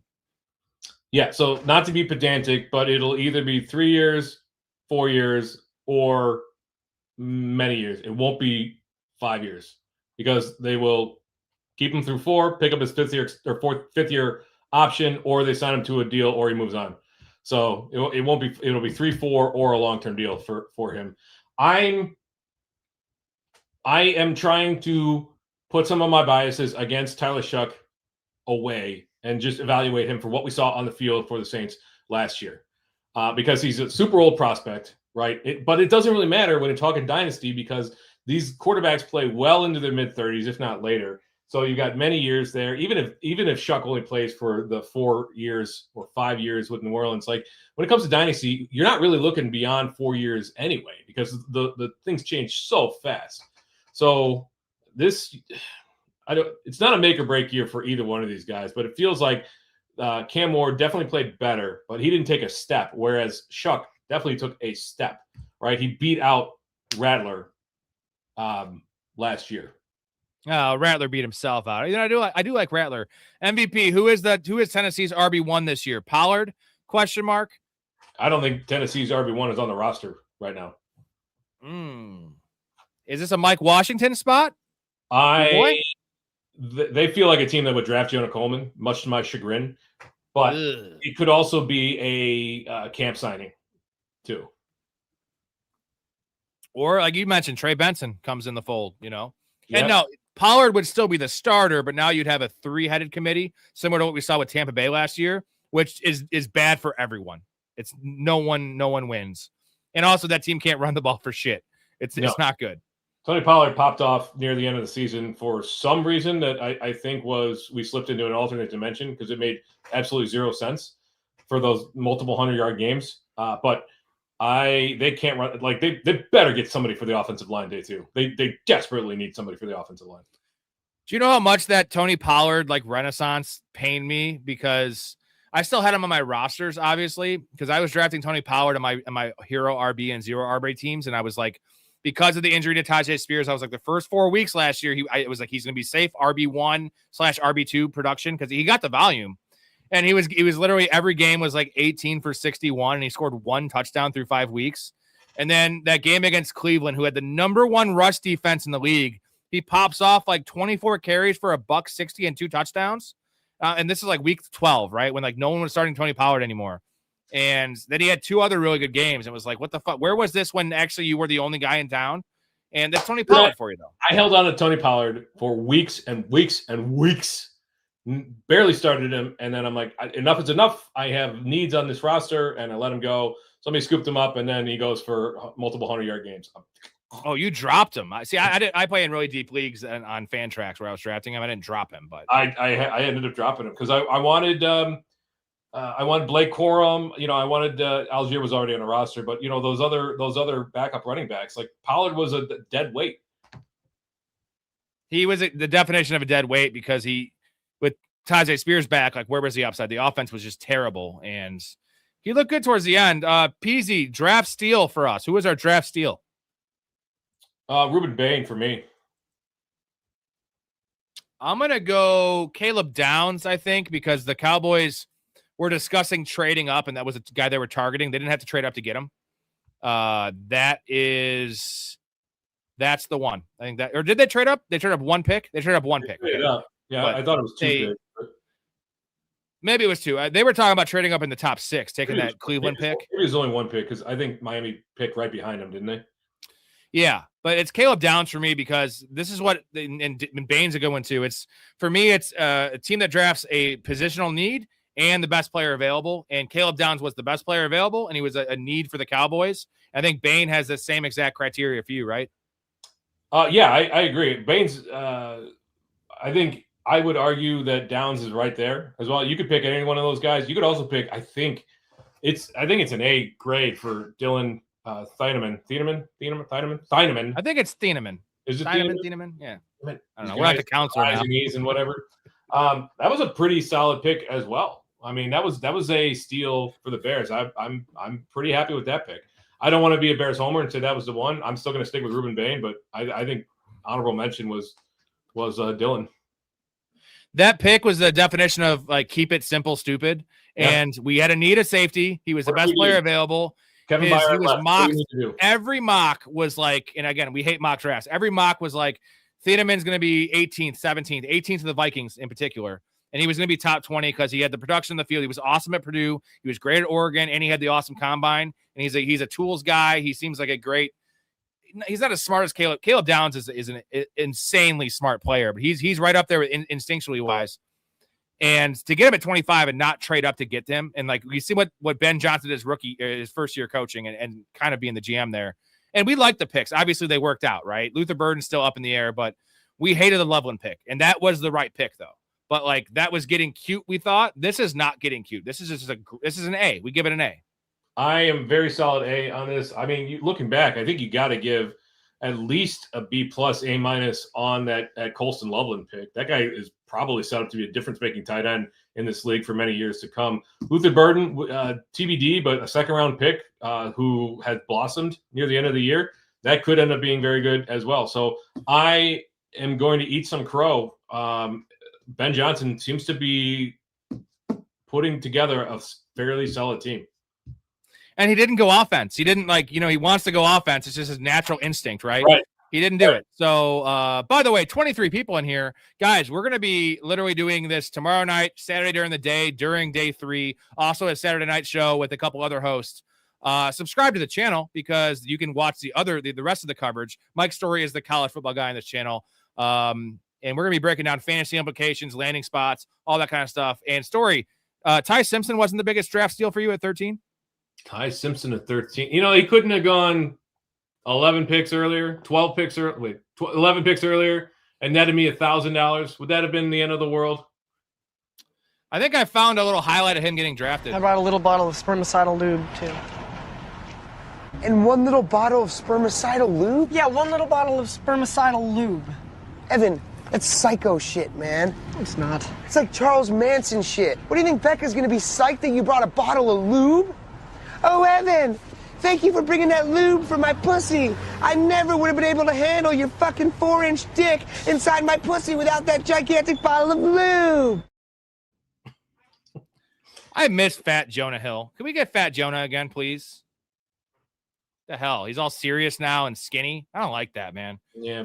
Go with your roots, Jonah. Yeah, Jonah. Also, he's kind of a prick from what I hear. Oh, definitely very pretentious is the word. He was very vocal about selling James Franco down the river when he had some allegations about whipping his dick out. Yeah. And I think the reason is that no one ever wanted to see Jonah Hill's dick ever. No one wants to see Jonah Coleman's dick because that's probably a monster, bro. I'm fucking sure. Trouser snake. Intimidating. GT says pedantic. Had to look that one up, Story. Use a big word. You kill him in Scrabble. I hate Scrabble. There's much better word games out there. Tate or Lemon, who's in a better overall situation? Appreciate y'all. This has got to be Tate, right? I mean, I think Tate will. I don't know, man. I think we've talked this to death. 52-48, Lemon. No, I'm talking about the lemon. No, we were talking about Lemon, not Tyson. I read Tyson for some reason. Yeah, no, Tate is in a better situation. As much as I liked where Lemon ended up, technically AJ Brown is still on the roster there. So until that trade goes through, I don't think it's we can assume it'll go through. In which case, Tate steps into as the number 1 right off the bat, and Lemon will be the number 2 there in a team that hopefully gets back to running the ball. And what's the passing volume? And we've seen Devonta Smith struggle relative to his draft costs in previous years as a number 2 there. And, Devonta Smith's a fucking baller, bro. He won a Heisman. Lemon is not that. I mean, he's a good player, but the passing volume and Jalen Hurts is just bad. He's just not very good. Now he's probably better than Cam Ward, but probably. Yeah. MVP is not happy with Minnesota's pick. I don't remember any mocks with Banks going in the first round in terms of best player available and needs. That's the Thieneman thing. Take him. That's what Minnesota needed, and 18 was fair for him. Where was Caleb Banks? I saw him sometimes in the first round, but did you see him? I told you I don't really watch mock drafts. I don't look at them. I think they're a waste of time. Mouth with a $10 banger. Thanks, brother. The more I think about it, Jets are about to look really amazing. Casey Concepcion is right there along with Cooper Jr. or Denzel Boston. By the way, James Franco is an ass. I work with him, and he's a shithead. There's some insider information from a New York legend. And everyone, gentlemen, 23 people in here, subscribe to this channel as well as follow our partners there at Downtown Sports. Link in the description. It's where sports comes home. One show a week, more real life than fantasy, but they're on every platform. They're on YouTube now. They're having Noah Eagle on the show here in a week or so talking some NBA. They had Ian Eagle talking NFL last year. Big-time guest. I'm going on the show in a couple weeks to break down all these landing spots for fantasy implications. But that's Downtown Sports, gentlemen. Definitely give them a little look-see because we endorse them. We not just because we love Mouth, because I actually listen to the show and I learn a lot of knowledge. Mouth is very, very smart. Also, anything New York, dude's ahead of the game. So he got the insights. He talks to all the people. He is pretty plugged in. Very plugged in, yes. He's like a butt plug, He's just plugged into New York like a butt plug is plugged into a gay dude's ass, Have you ever seen that? You know the sketch comedy group, the Australian sketch comedy group, Auntie Donna? No, I don't watch Australian TV. All right, I'm going to send you a clip after this, and let me know what you think. It's butt plug related. Concepcion is on the Browns now. They drafted him. I don't know if you missed that one, Mouth, but Concepcion is 24th pick to the Browns. 24th, right? Yeah. Storey hates it. I love it. Again, Concepcion is going to be I love it because his value. You're going to get him in like the 14th round as the number one receiver. Come on, man. Yeah. I'm in. A number one receiver on a team. See, here's what I don't quite understand where you were against teams that had really good defenses and mediocre offenses last year. And now all of a sudden you got a team with a really good defense and a mediocre offense, yet to be seen the rest of this draft. And it's got a crowded pass catching room. And all of a sudden, I get that he'll gain target share immediately, but as a slot player, he's not a full-time player on this team. I guess we'll see. 14th round though. It's again a projection of mine, but I really hope so. Mouth, I will say this. He did call Bailey to the Jets, and a lot of people had Bailey falling all the way to the 7th or 8th pick. So, and it was Arvell Reese that fell, which is kind of what no one had that. Yeah. Yeah. What do y'all think of the Steelers pick? That is, how do you pronounce this guy's name, Storey? I think it's Ihanakor. Let's call him Max I. How's that sound? I think it's Ihanakor, but I don't know for sure. I didn't watch enough Arizona State to actually hear his name called. It's a pretty solid pick. I'm interested to see. This guy's only played 5 years of college football, and he's only a two years starter at Arizona State, full-time starter. So it's a eat your vegetables type pick. A very solid. It's not flashy. It probably is not going to pay off dividends all right away. He's not a 100% snap share kind of player, but in the long run, as he continues to develop, I think the Steelers are really going to like this pick. He's got really intriguing developmentals. He's got really good tools. It's just he's extremely raw. So give it a couple of years, and the guy should really mold into a very solid player on the line. Unfortunately for the Steelers, Aaron Rodgers is most likely back, and he hates rookies. So the first time this guy misses an assignment or jumps off sides, he might be riding the pine, dude. I'm just saying, this is, if you're saying he's a developmental prospect, that's a little alarming because Aaron Rodgers eats rookies for breakfast. You eat pieces of shit for breakfast? No. This is the example of what I said about all the stupid fans that go to the draft, and this is in Pittsburgh, right? So you barely know about this kid, and it's hard to pronounce his name. Everyone's just yeah. And did you watch a lot of ASU? I didn't, besides Jordan Tyson film. And last year they were good. Last year was awesome with Scatabo, but I mean, I don't think I ever heard the guy's name called when I was watching, but we knew who he was because of Jordan Tyson. But again, like he's only a 2-year full-time starter at ASU, and he played at like East Los Angeles University or something like that. He didn't play in high school, so he can develop. Like he's only 5 years into this career, hobby, whatever you want to call it. Hey, I think this is Joe Blacko. Shout out Joe Blacko. I've not seen him in a minute. He says best and worst picks. Been a minute, man. I'm finishing up school. Hope that goes well for you. Appreciate. We miss you, Joe. I'm pretty sure that's you because I recognize the picture. Shout out to Joe Blacko. So we went over this a little bit earlier, but best pick for you was Bain? Bain. I said Caleb Downs, and I think we both agreed on Thieneman for the Bears, just value-wise. But we think that let's break it down like this after we said those names. Best, because a lot of teams had 2 first-round picks. So did the Cowboys win this first round?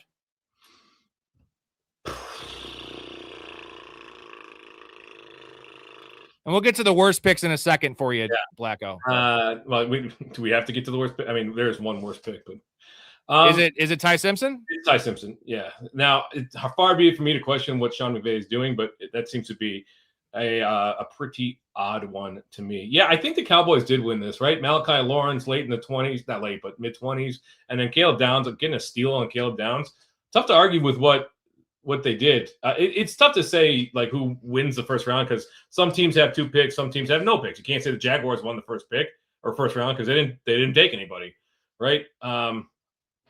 But like a gun to my head, I would say the Cowboys probably did. I agree with that. Worst pick, we think Ty Simpson. Give me another name for worst pick. Ty Simpson's too easy. It's just such an easy joke. Yeah, I think Concepcion was a terrible pick for the Browns. They had so many needs and a slot merchant. Like I shouldn't call him a slot merchant because he's not. But Concepcion will play in the slot more than he plays outside. And for a team that was desperate for playmakers or for offensive line help, for them to take a wide receiver in the mid-20s was, I think, a terrible pick. I want to say Jeremiah Love at 3. I love the player, but probably the answer. He's too good of a player, though. He's too good of a player for this to be the answer because we know he's going to be a great NFL player. It just makes zero sense. And then Carnell Tate, I'm sorry, too fucking early. Honorable mention Carnell Tate. Any other names? How about the Giants at 10? I'm not opposed to that. It's not terrible. I'm not a huge fan of that Chris Johnson pick that the Miami Dolphins had, wherever that was in the late 20s.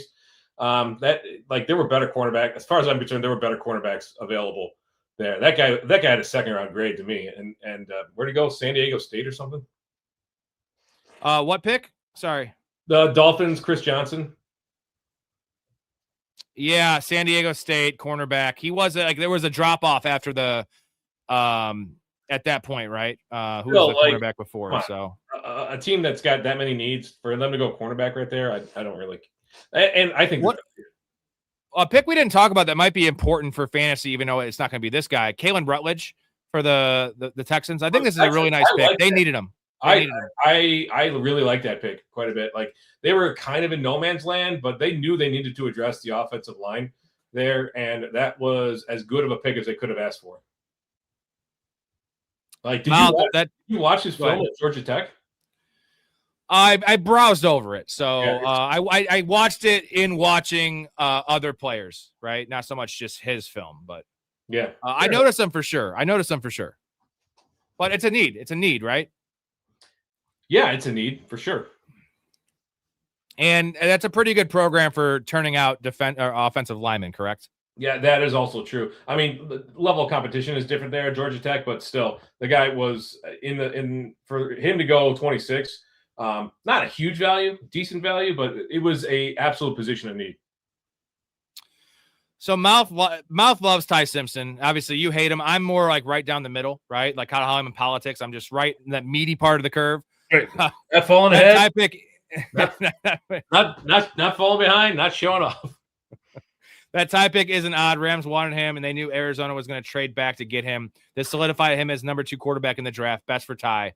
Oh, we love it for Ty Simpson. We do love it for Ty Simpson. Yeah, I think it's but great. We don't love it for the Rams because we're looking at this as a 2-year window for the Super Bowl, and this doesn't help him because Matt Stafford's most assuredly playing 2 more years, right? They have to have bigger needs than at 13 than Ty Simpson, right? That you've got to assume that if they're making another Super Bowl run, Ty Simpson doesn't help you. He's not, like you said earlier, if he gets hurt, Ty Simpson isn't taking you to the Super Bowl or winning you the Super Bowl. So if you're trying to make one last run with Matthew Stafford, I would have thought for sure getting a standout guard would have been the pick there. But what do I know? I'm not Sean McVay, who has one Super Bowl win.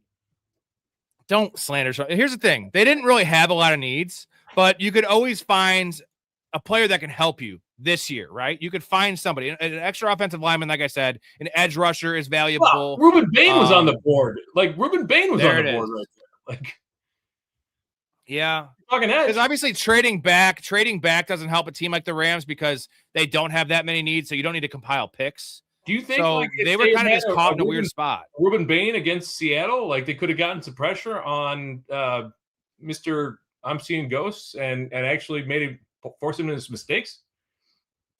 Johnny Kicknuts, Boston. You probably like that name.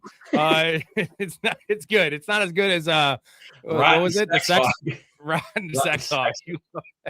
Boston to the Raiders. Does that make a lot of sense? Boston. Would you rather have Boston in the second round of the Raiders or Surratt in the fourth round of the Raiders? Surratt to the fourth. Like, so much capital is available to you in the second round. Like, Boston's a good player, but I don't think there's a huge difference between Boston and Surratt. I know that we're a little lower on Surratt than most people, but still, if you can get that guy in the fourth, develop him, you can trade off all of your Dante Thornton and Jack Best years. I'm telling you right now, for Dynasty, those guys will never amount to anything. Well, Dante Thornton for sure. I mean, he should have never been a thing anyway. The counselor really, really pumped up his value to his followers there. Yeah. Hey, Storey, anytime you need to log off, be my guest. I'm going to finish the comments. If you want to stick around, do what you got to do. I got some time still. Love it. I mean, draft you obviously night, are. It is draft night. Yes. Drinking an energy drink. I'm gonna watch Draft Day after this. It's on True TV. It's on Paramount. It's like on all the networks, so you won't have to we won't have to look far. Not sure why the Giants let the Cowboys get down. So I'm kind of on the fence on all these things where it's like in one, it's like one of those things you never trade in division was an old school mentality. You don't ever trade with rivals. Like, I want to do what's best for my team because I don't need to worry about other teams. Same in fantasy, right? Like, I don't care if I help someone else. If I help my own team, I want to win. I want to win. I want the best chance to win. But Downs made so much sense to the Cowboys. And like, dude, if these picks hit, the Cowboys are so dangerous, bro. Like, and we all laugh at the Cowboys and they always usually fumble it, but I don't think they fumbled this one. And that was a gift at 11. And I think at 23, I don't know. Lawrence is solid, man. That's exactly what they needed. Their defensive line looks scary. And if Downs is that day one guy, which I think with his football IQ, he's going to have it's not going to be a hard transition for him in the NFL. This is a dangerous fucking team.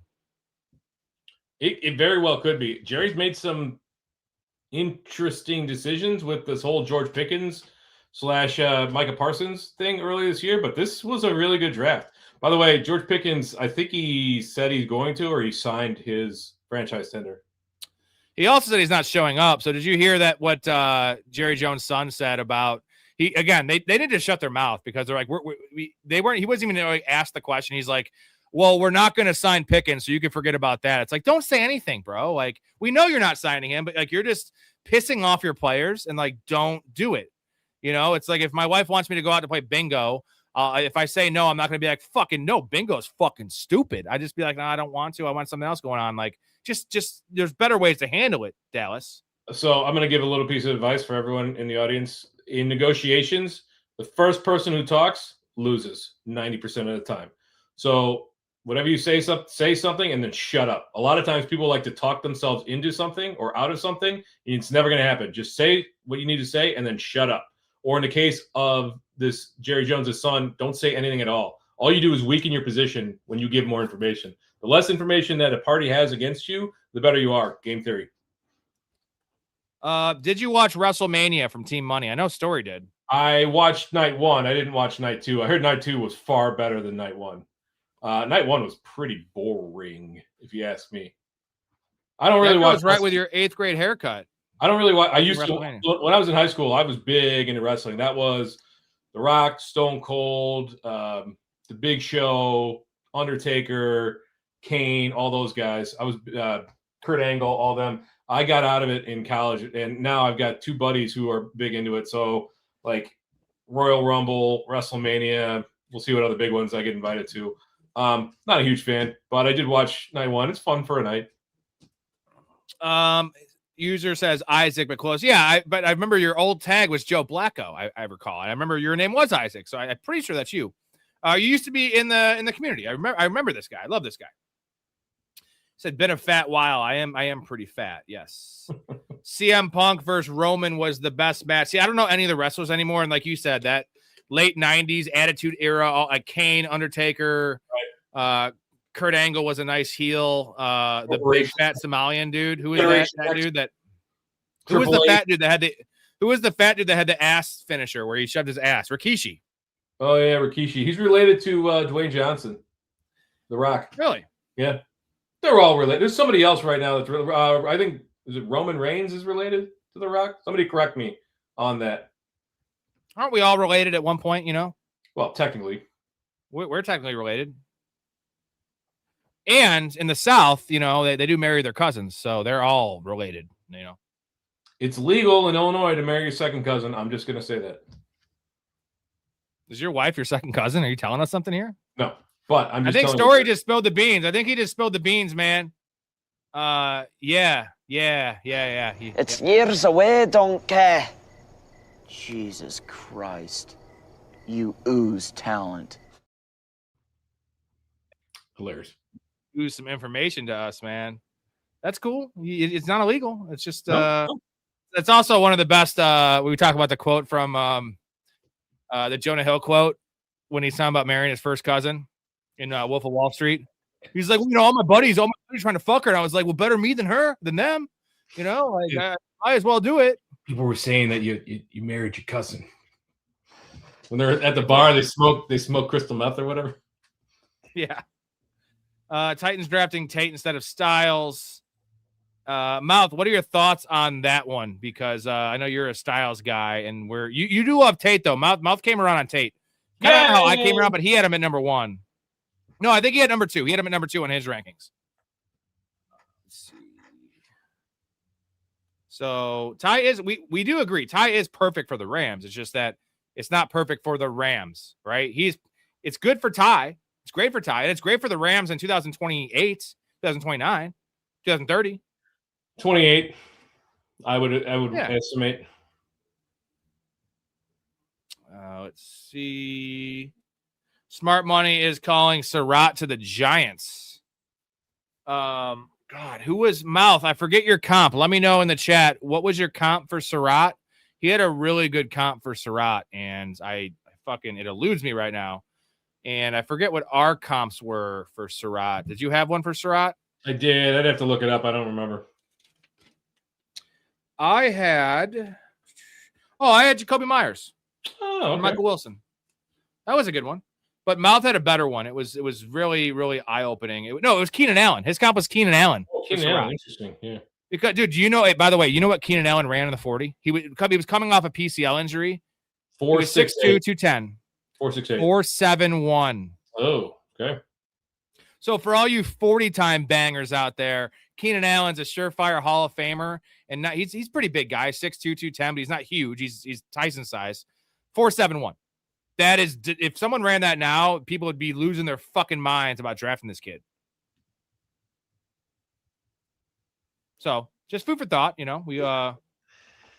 We always just get too enamored with these 40 times, and Surratt was a 4.6 guy. That's why I love Malachi Fields' story, because I don't care about 40 times, because Malachi Fields is awesome. 1, tell your wife your stalker Stacy popped back up in the chat. 2, Keenan Allen. Keenan Allen. Tate to Tennessee is pure stupidity. So he liked Tate, but he doesn't like the fit. I think you don't like the fit either. But it's the fit, and it's just the draft capital, man. Like, I mean, I'm not a especially huge when fan. all the noise before the draft was Tyson was now the number 1 receiver. Almost all these teams had Tyson after that workout ahead of Tate.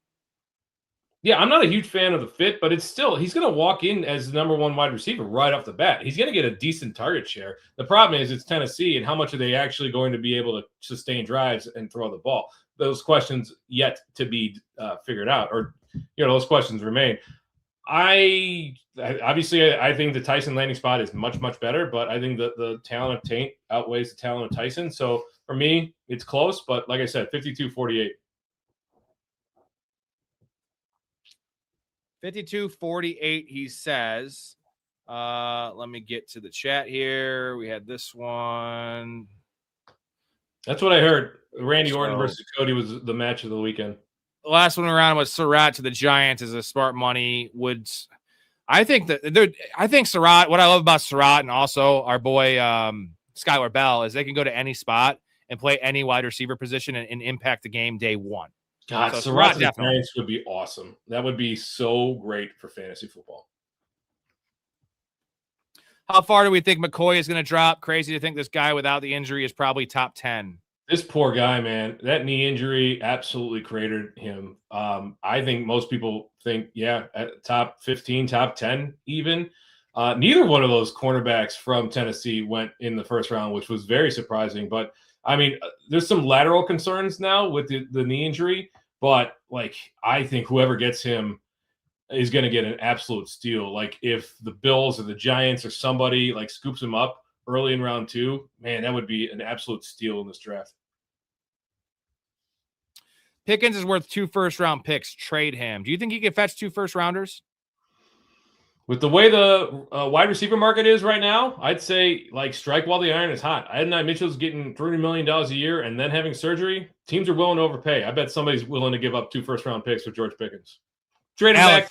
You said Ed Mitchell. Alec Pierce. Alec Pierce, yeah. Adonai Mitchell. Yeah. Talk about the future, Adonai Mitchell. 2 first-rounders might be a bit heavy, but I feel like a 1 and a 2 and then something else. Or a player, right? If it was a first-rounder plus a third-rounder plus Kayshon Boutte, something like that.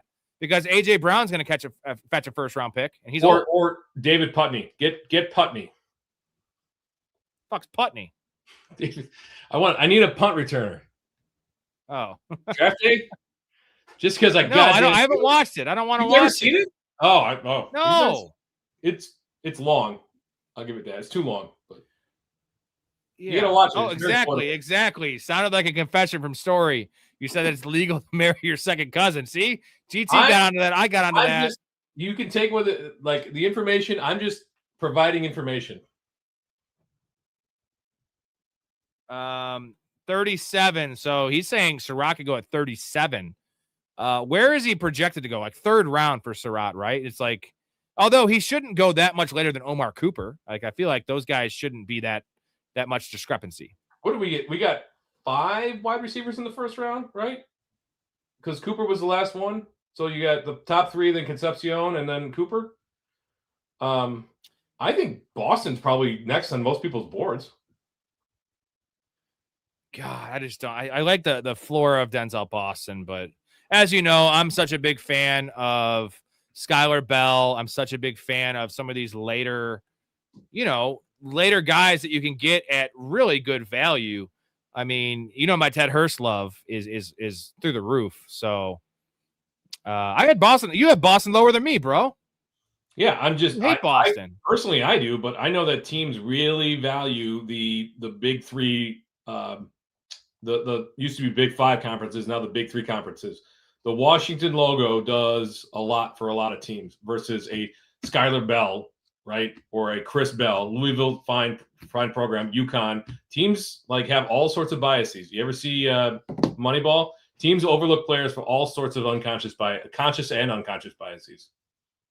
Yeah, but I was talking about that the other night. I think it was with Chaz about how 3 Washington receivers were drafted 2 years ago. And Roman Dunze has not panned out yet. We like Roman Dunze. He has not panned out. Polk is out of the league. Polk was a second-round pick.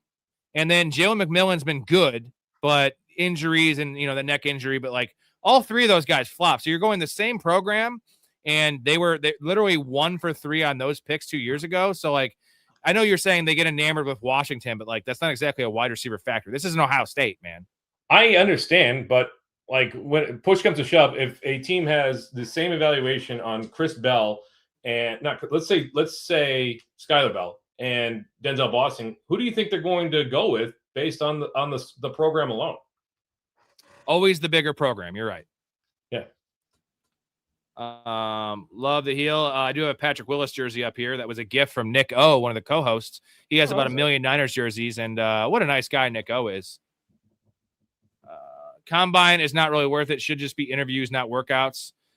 I mean, it needs to be valued less because it's, especially now with the news cycle and just how everything is just in your face. Everything's available. You know, these guys that blow it up. I mean, Xavier Worthy, bro.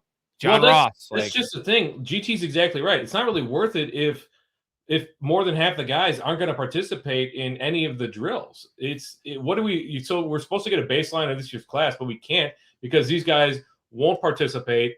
Maybe they'll do the interviews, and then they have private pro days. So what are we as a community supposed to gain if we can't get that baseline? I'm with GT. Like the combine was so disappointing this year because got all these guys, and then you're seeing guys participate because they absolutely have to fill the airtime. So you're seeing guys participate that you'll never see or hear from again, ever. Won't be drafted, won't be undrafted picks, and it's just a waste of time.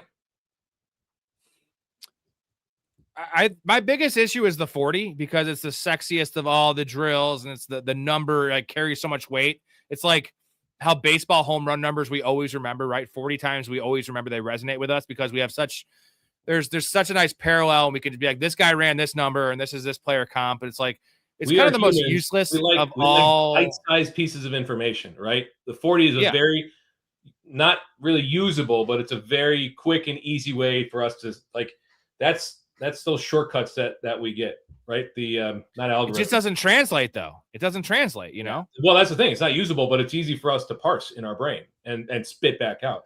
What the hell is it called? It's mental shortcuts. Tangible? No, it'll come to me. I was saying, is tangible a good word? That it's not tangible? I mean, it's tangible? Yeah. I'm gonna look this up because heuristics. It's these anyway, moving on. The Chiefs reached at pick 6. They also traded up to get that. So if you think if Team Money thinks they reached at pick 6, then they definitely reached because they traded up, and we don't like that. We don't like that trading up to get a guy that he was the best corner, but how good of a corner is he? Yeah, let's just leave it at that. I think it was a reach, personally.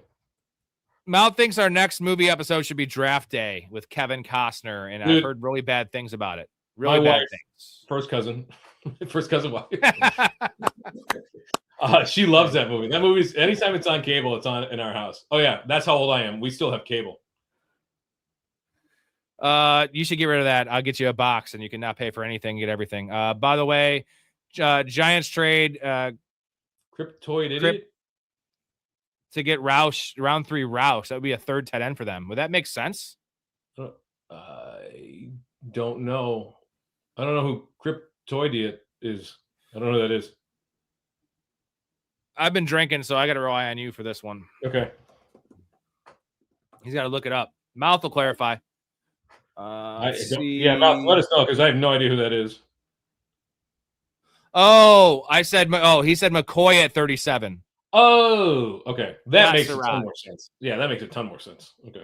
Is he going to play next year, or is this going to be pretty much a redshirt rookie year for him? No, he'll play, but it will be I think that they'll ease him back in. That poor guy, I really feel bad for him. Kevin Thibodeau. That's who Crypt Idiot is.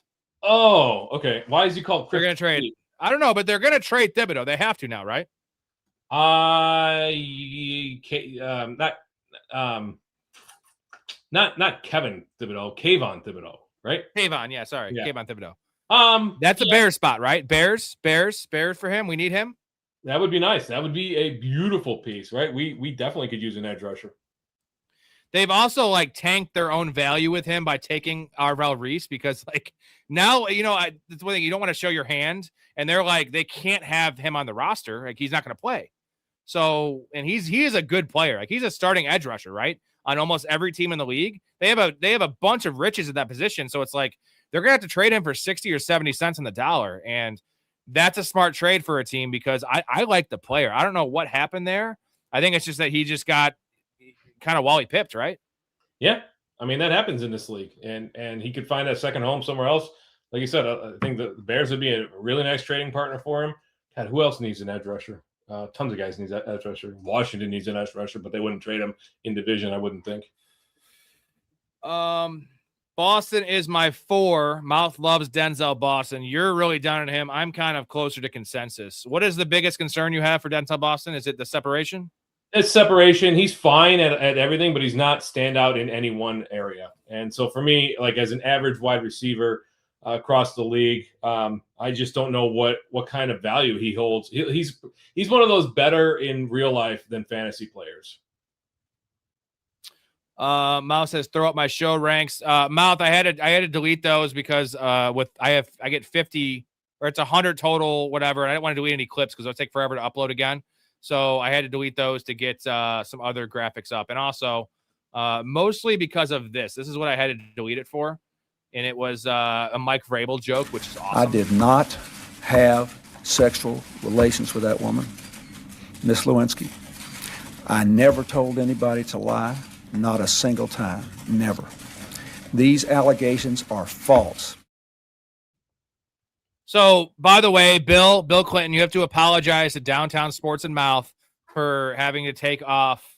And Mike Vrabel also owes you an apology because we shouldn't be talking about Mike Vrabel and Diana Rossini and then who porked who and how long they've been porking. We should be talking about the draft, but we had to cover it. We had to talk about it. We did have to talk about it. It was very important that we talked about it. So we didn't really talk about this with Sadiq. Mouse says, by the way, all my Sadiq teams are going to fucking destroy. He was going ADP 120. So let's call it the 10th, 11th round in underdog and best ball drafts. How do you like it for his day one fantasy production? Like, because Mason Taylor is awesome. He's still going to play a lot. And it's going to be essentially a lot of 12 personnel. Sadiq's going to be playing the slot, but they have Omar Cooper now. They have Adonai Mitchell. They have a lot of guys, and they have Geno Smith. And they have Garrett Wilson. You forgot Garrett Wilson. Yeah, I don't know, man. I'm not.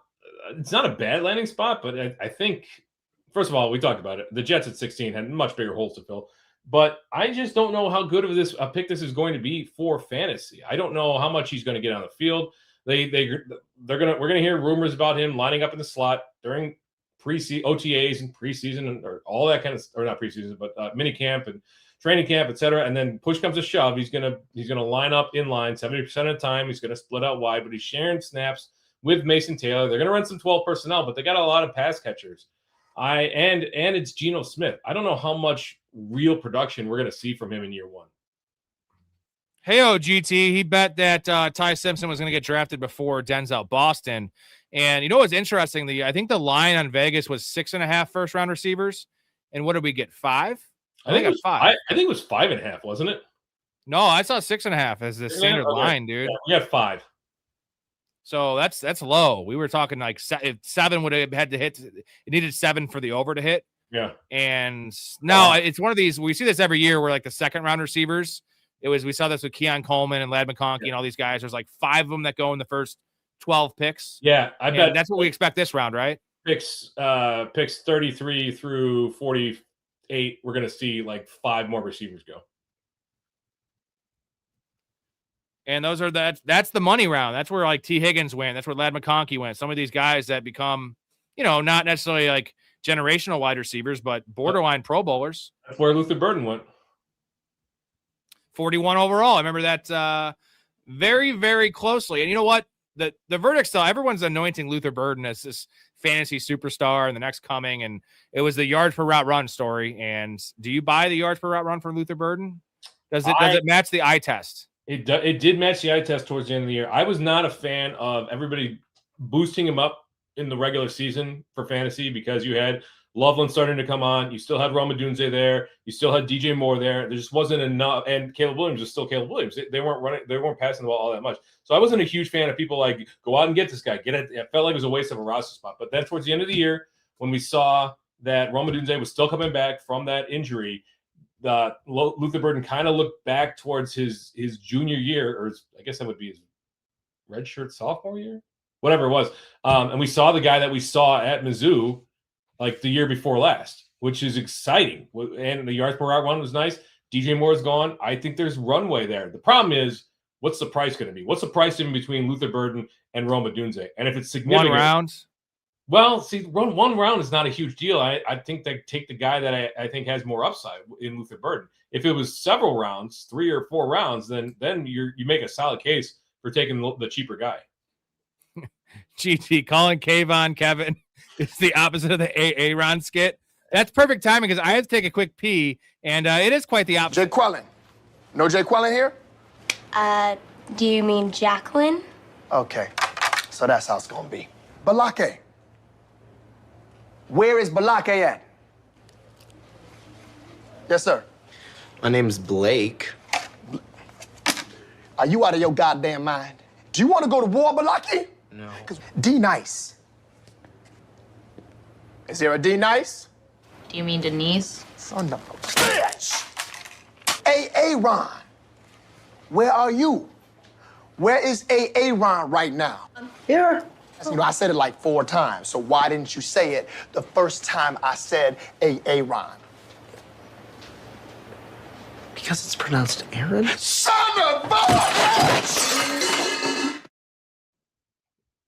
Oh man, I love that clip. We regularly in my house say insubordinate and churlish. Insubordinate. Yeah. What Principal O'Shaughnessy or O'Shea Hennessy. O'Shea Hennessy. Can't do it. He said that's the white dude version. Mouth does not like Theo Johnson, undersized tight ends. Isn't Theo Johnson a monster? I thought so. Maybe I'm misremembering. I thought Theo Johnson. No, he's not. He's not Sam Roush size, 6'6", 270, elite blocker. You don't got to. This is porn for Storey. Hearing Sam Roush's measurables and size and lengths and all these things. He loves Sam Roush. Theo Johnson, 6'6.5", 259. That's a pretty big dude. That is a really big dude. But Mouth has heard a lot of rumblings in the New York, circuit where he's at that they hate Theo Johnson, which, Jackson Dart doesn't. He loves Theo Johnson. They're besties, but it was not great last year. There was some misassignments and it wasn't terrible. I just thought it was going to be better. You know what I mean? Isaiah Likely there kills whatever fantasy value you might have been holding on to with Theo Johnson. I gotta split. I didn't realize it's been 3 hours. So yeah, it has been almost 3 hours. I'll finish off the last couple of questions, and you'll see Storey tomorrow. We'll figure out the time. I put it in the Discord, and we're gonna recap day 2 of the NFL draft. Can't wait. What time does it start tomorrow, Storey? 6 p.m. Central Time. So it gets done around the same time, around 10:30. Yeah, a little later because you got 2 rounds. I know they shorten it, but it'll be a little later tomorrow, unless they go as fast as they went tonight, which was wildly surprising. Sweet Storey, great show, great insight. You're the man. Looking forward to tomorrow, man. That's my favorite day of the draft. Day 2 is my favorite day 2 is the best day. Day 2. We'll find some gems. All right, later, y'all. Love it. All right, peace. Miles says Frank Reich is the offensive coordinator. Sadiq is a captain. Go routes. The offensive line can block bunch formations.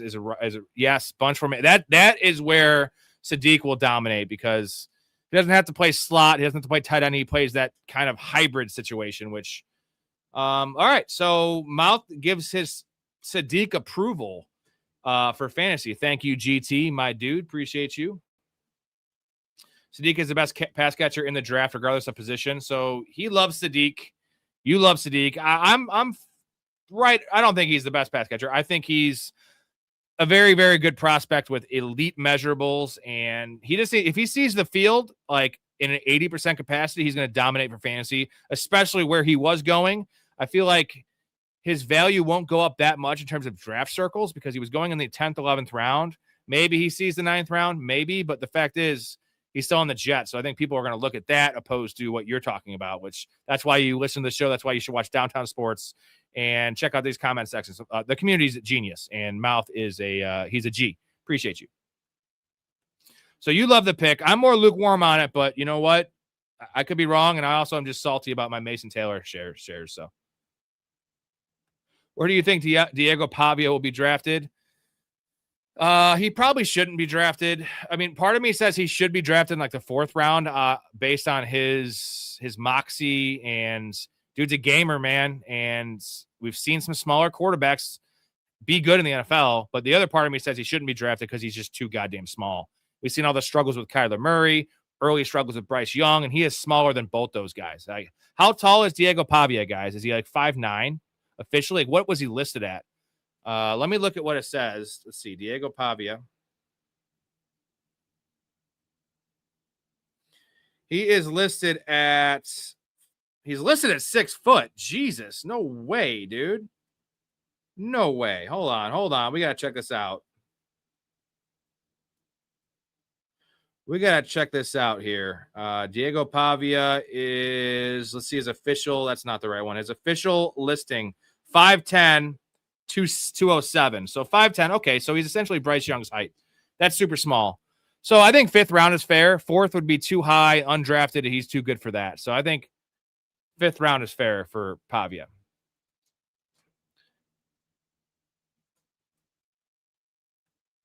Yeah, and Rey Mysterio is 160 pounds.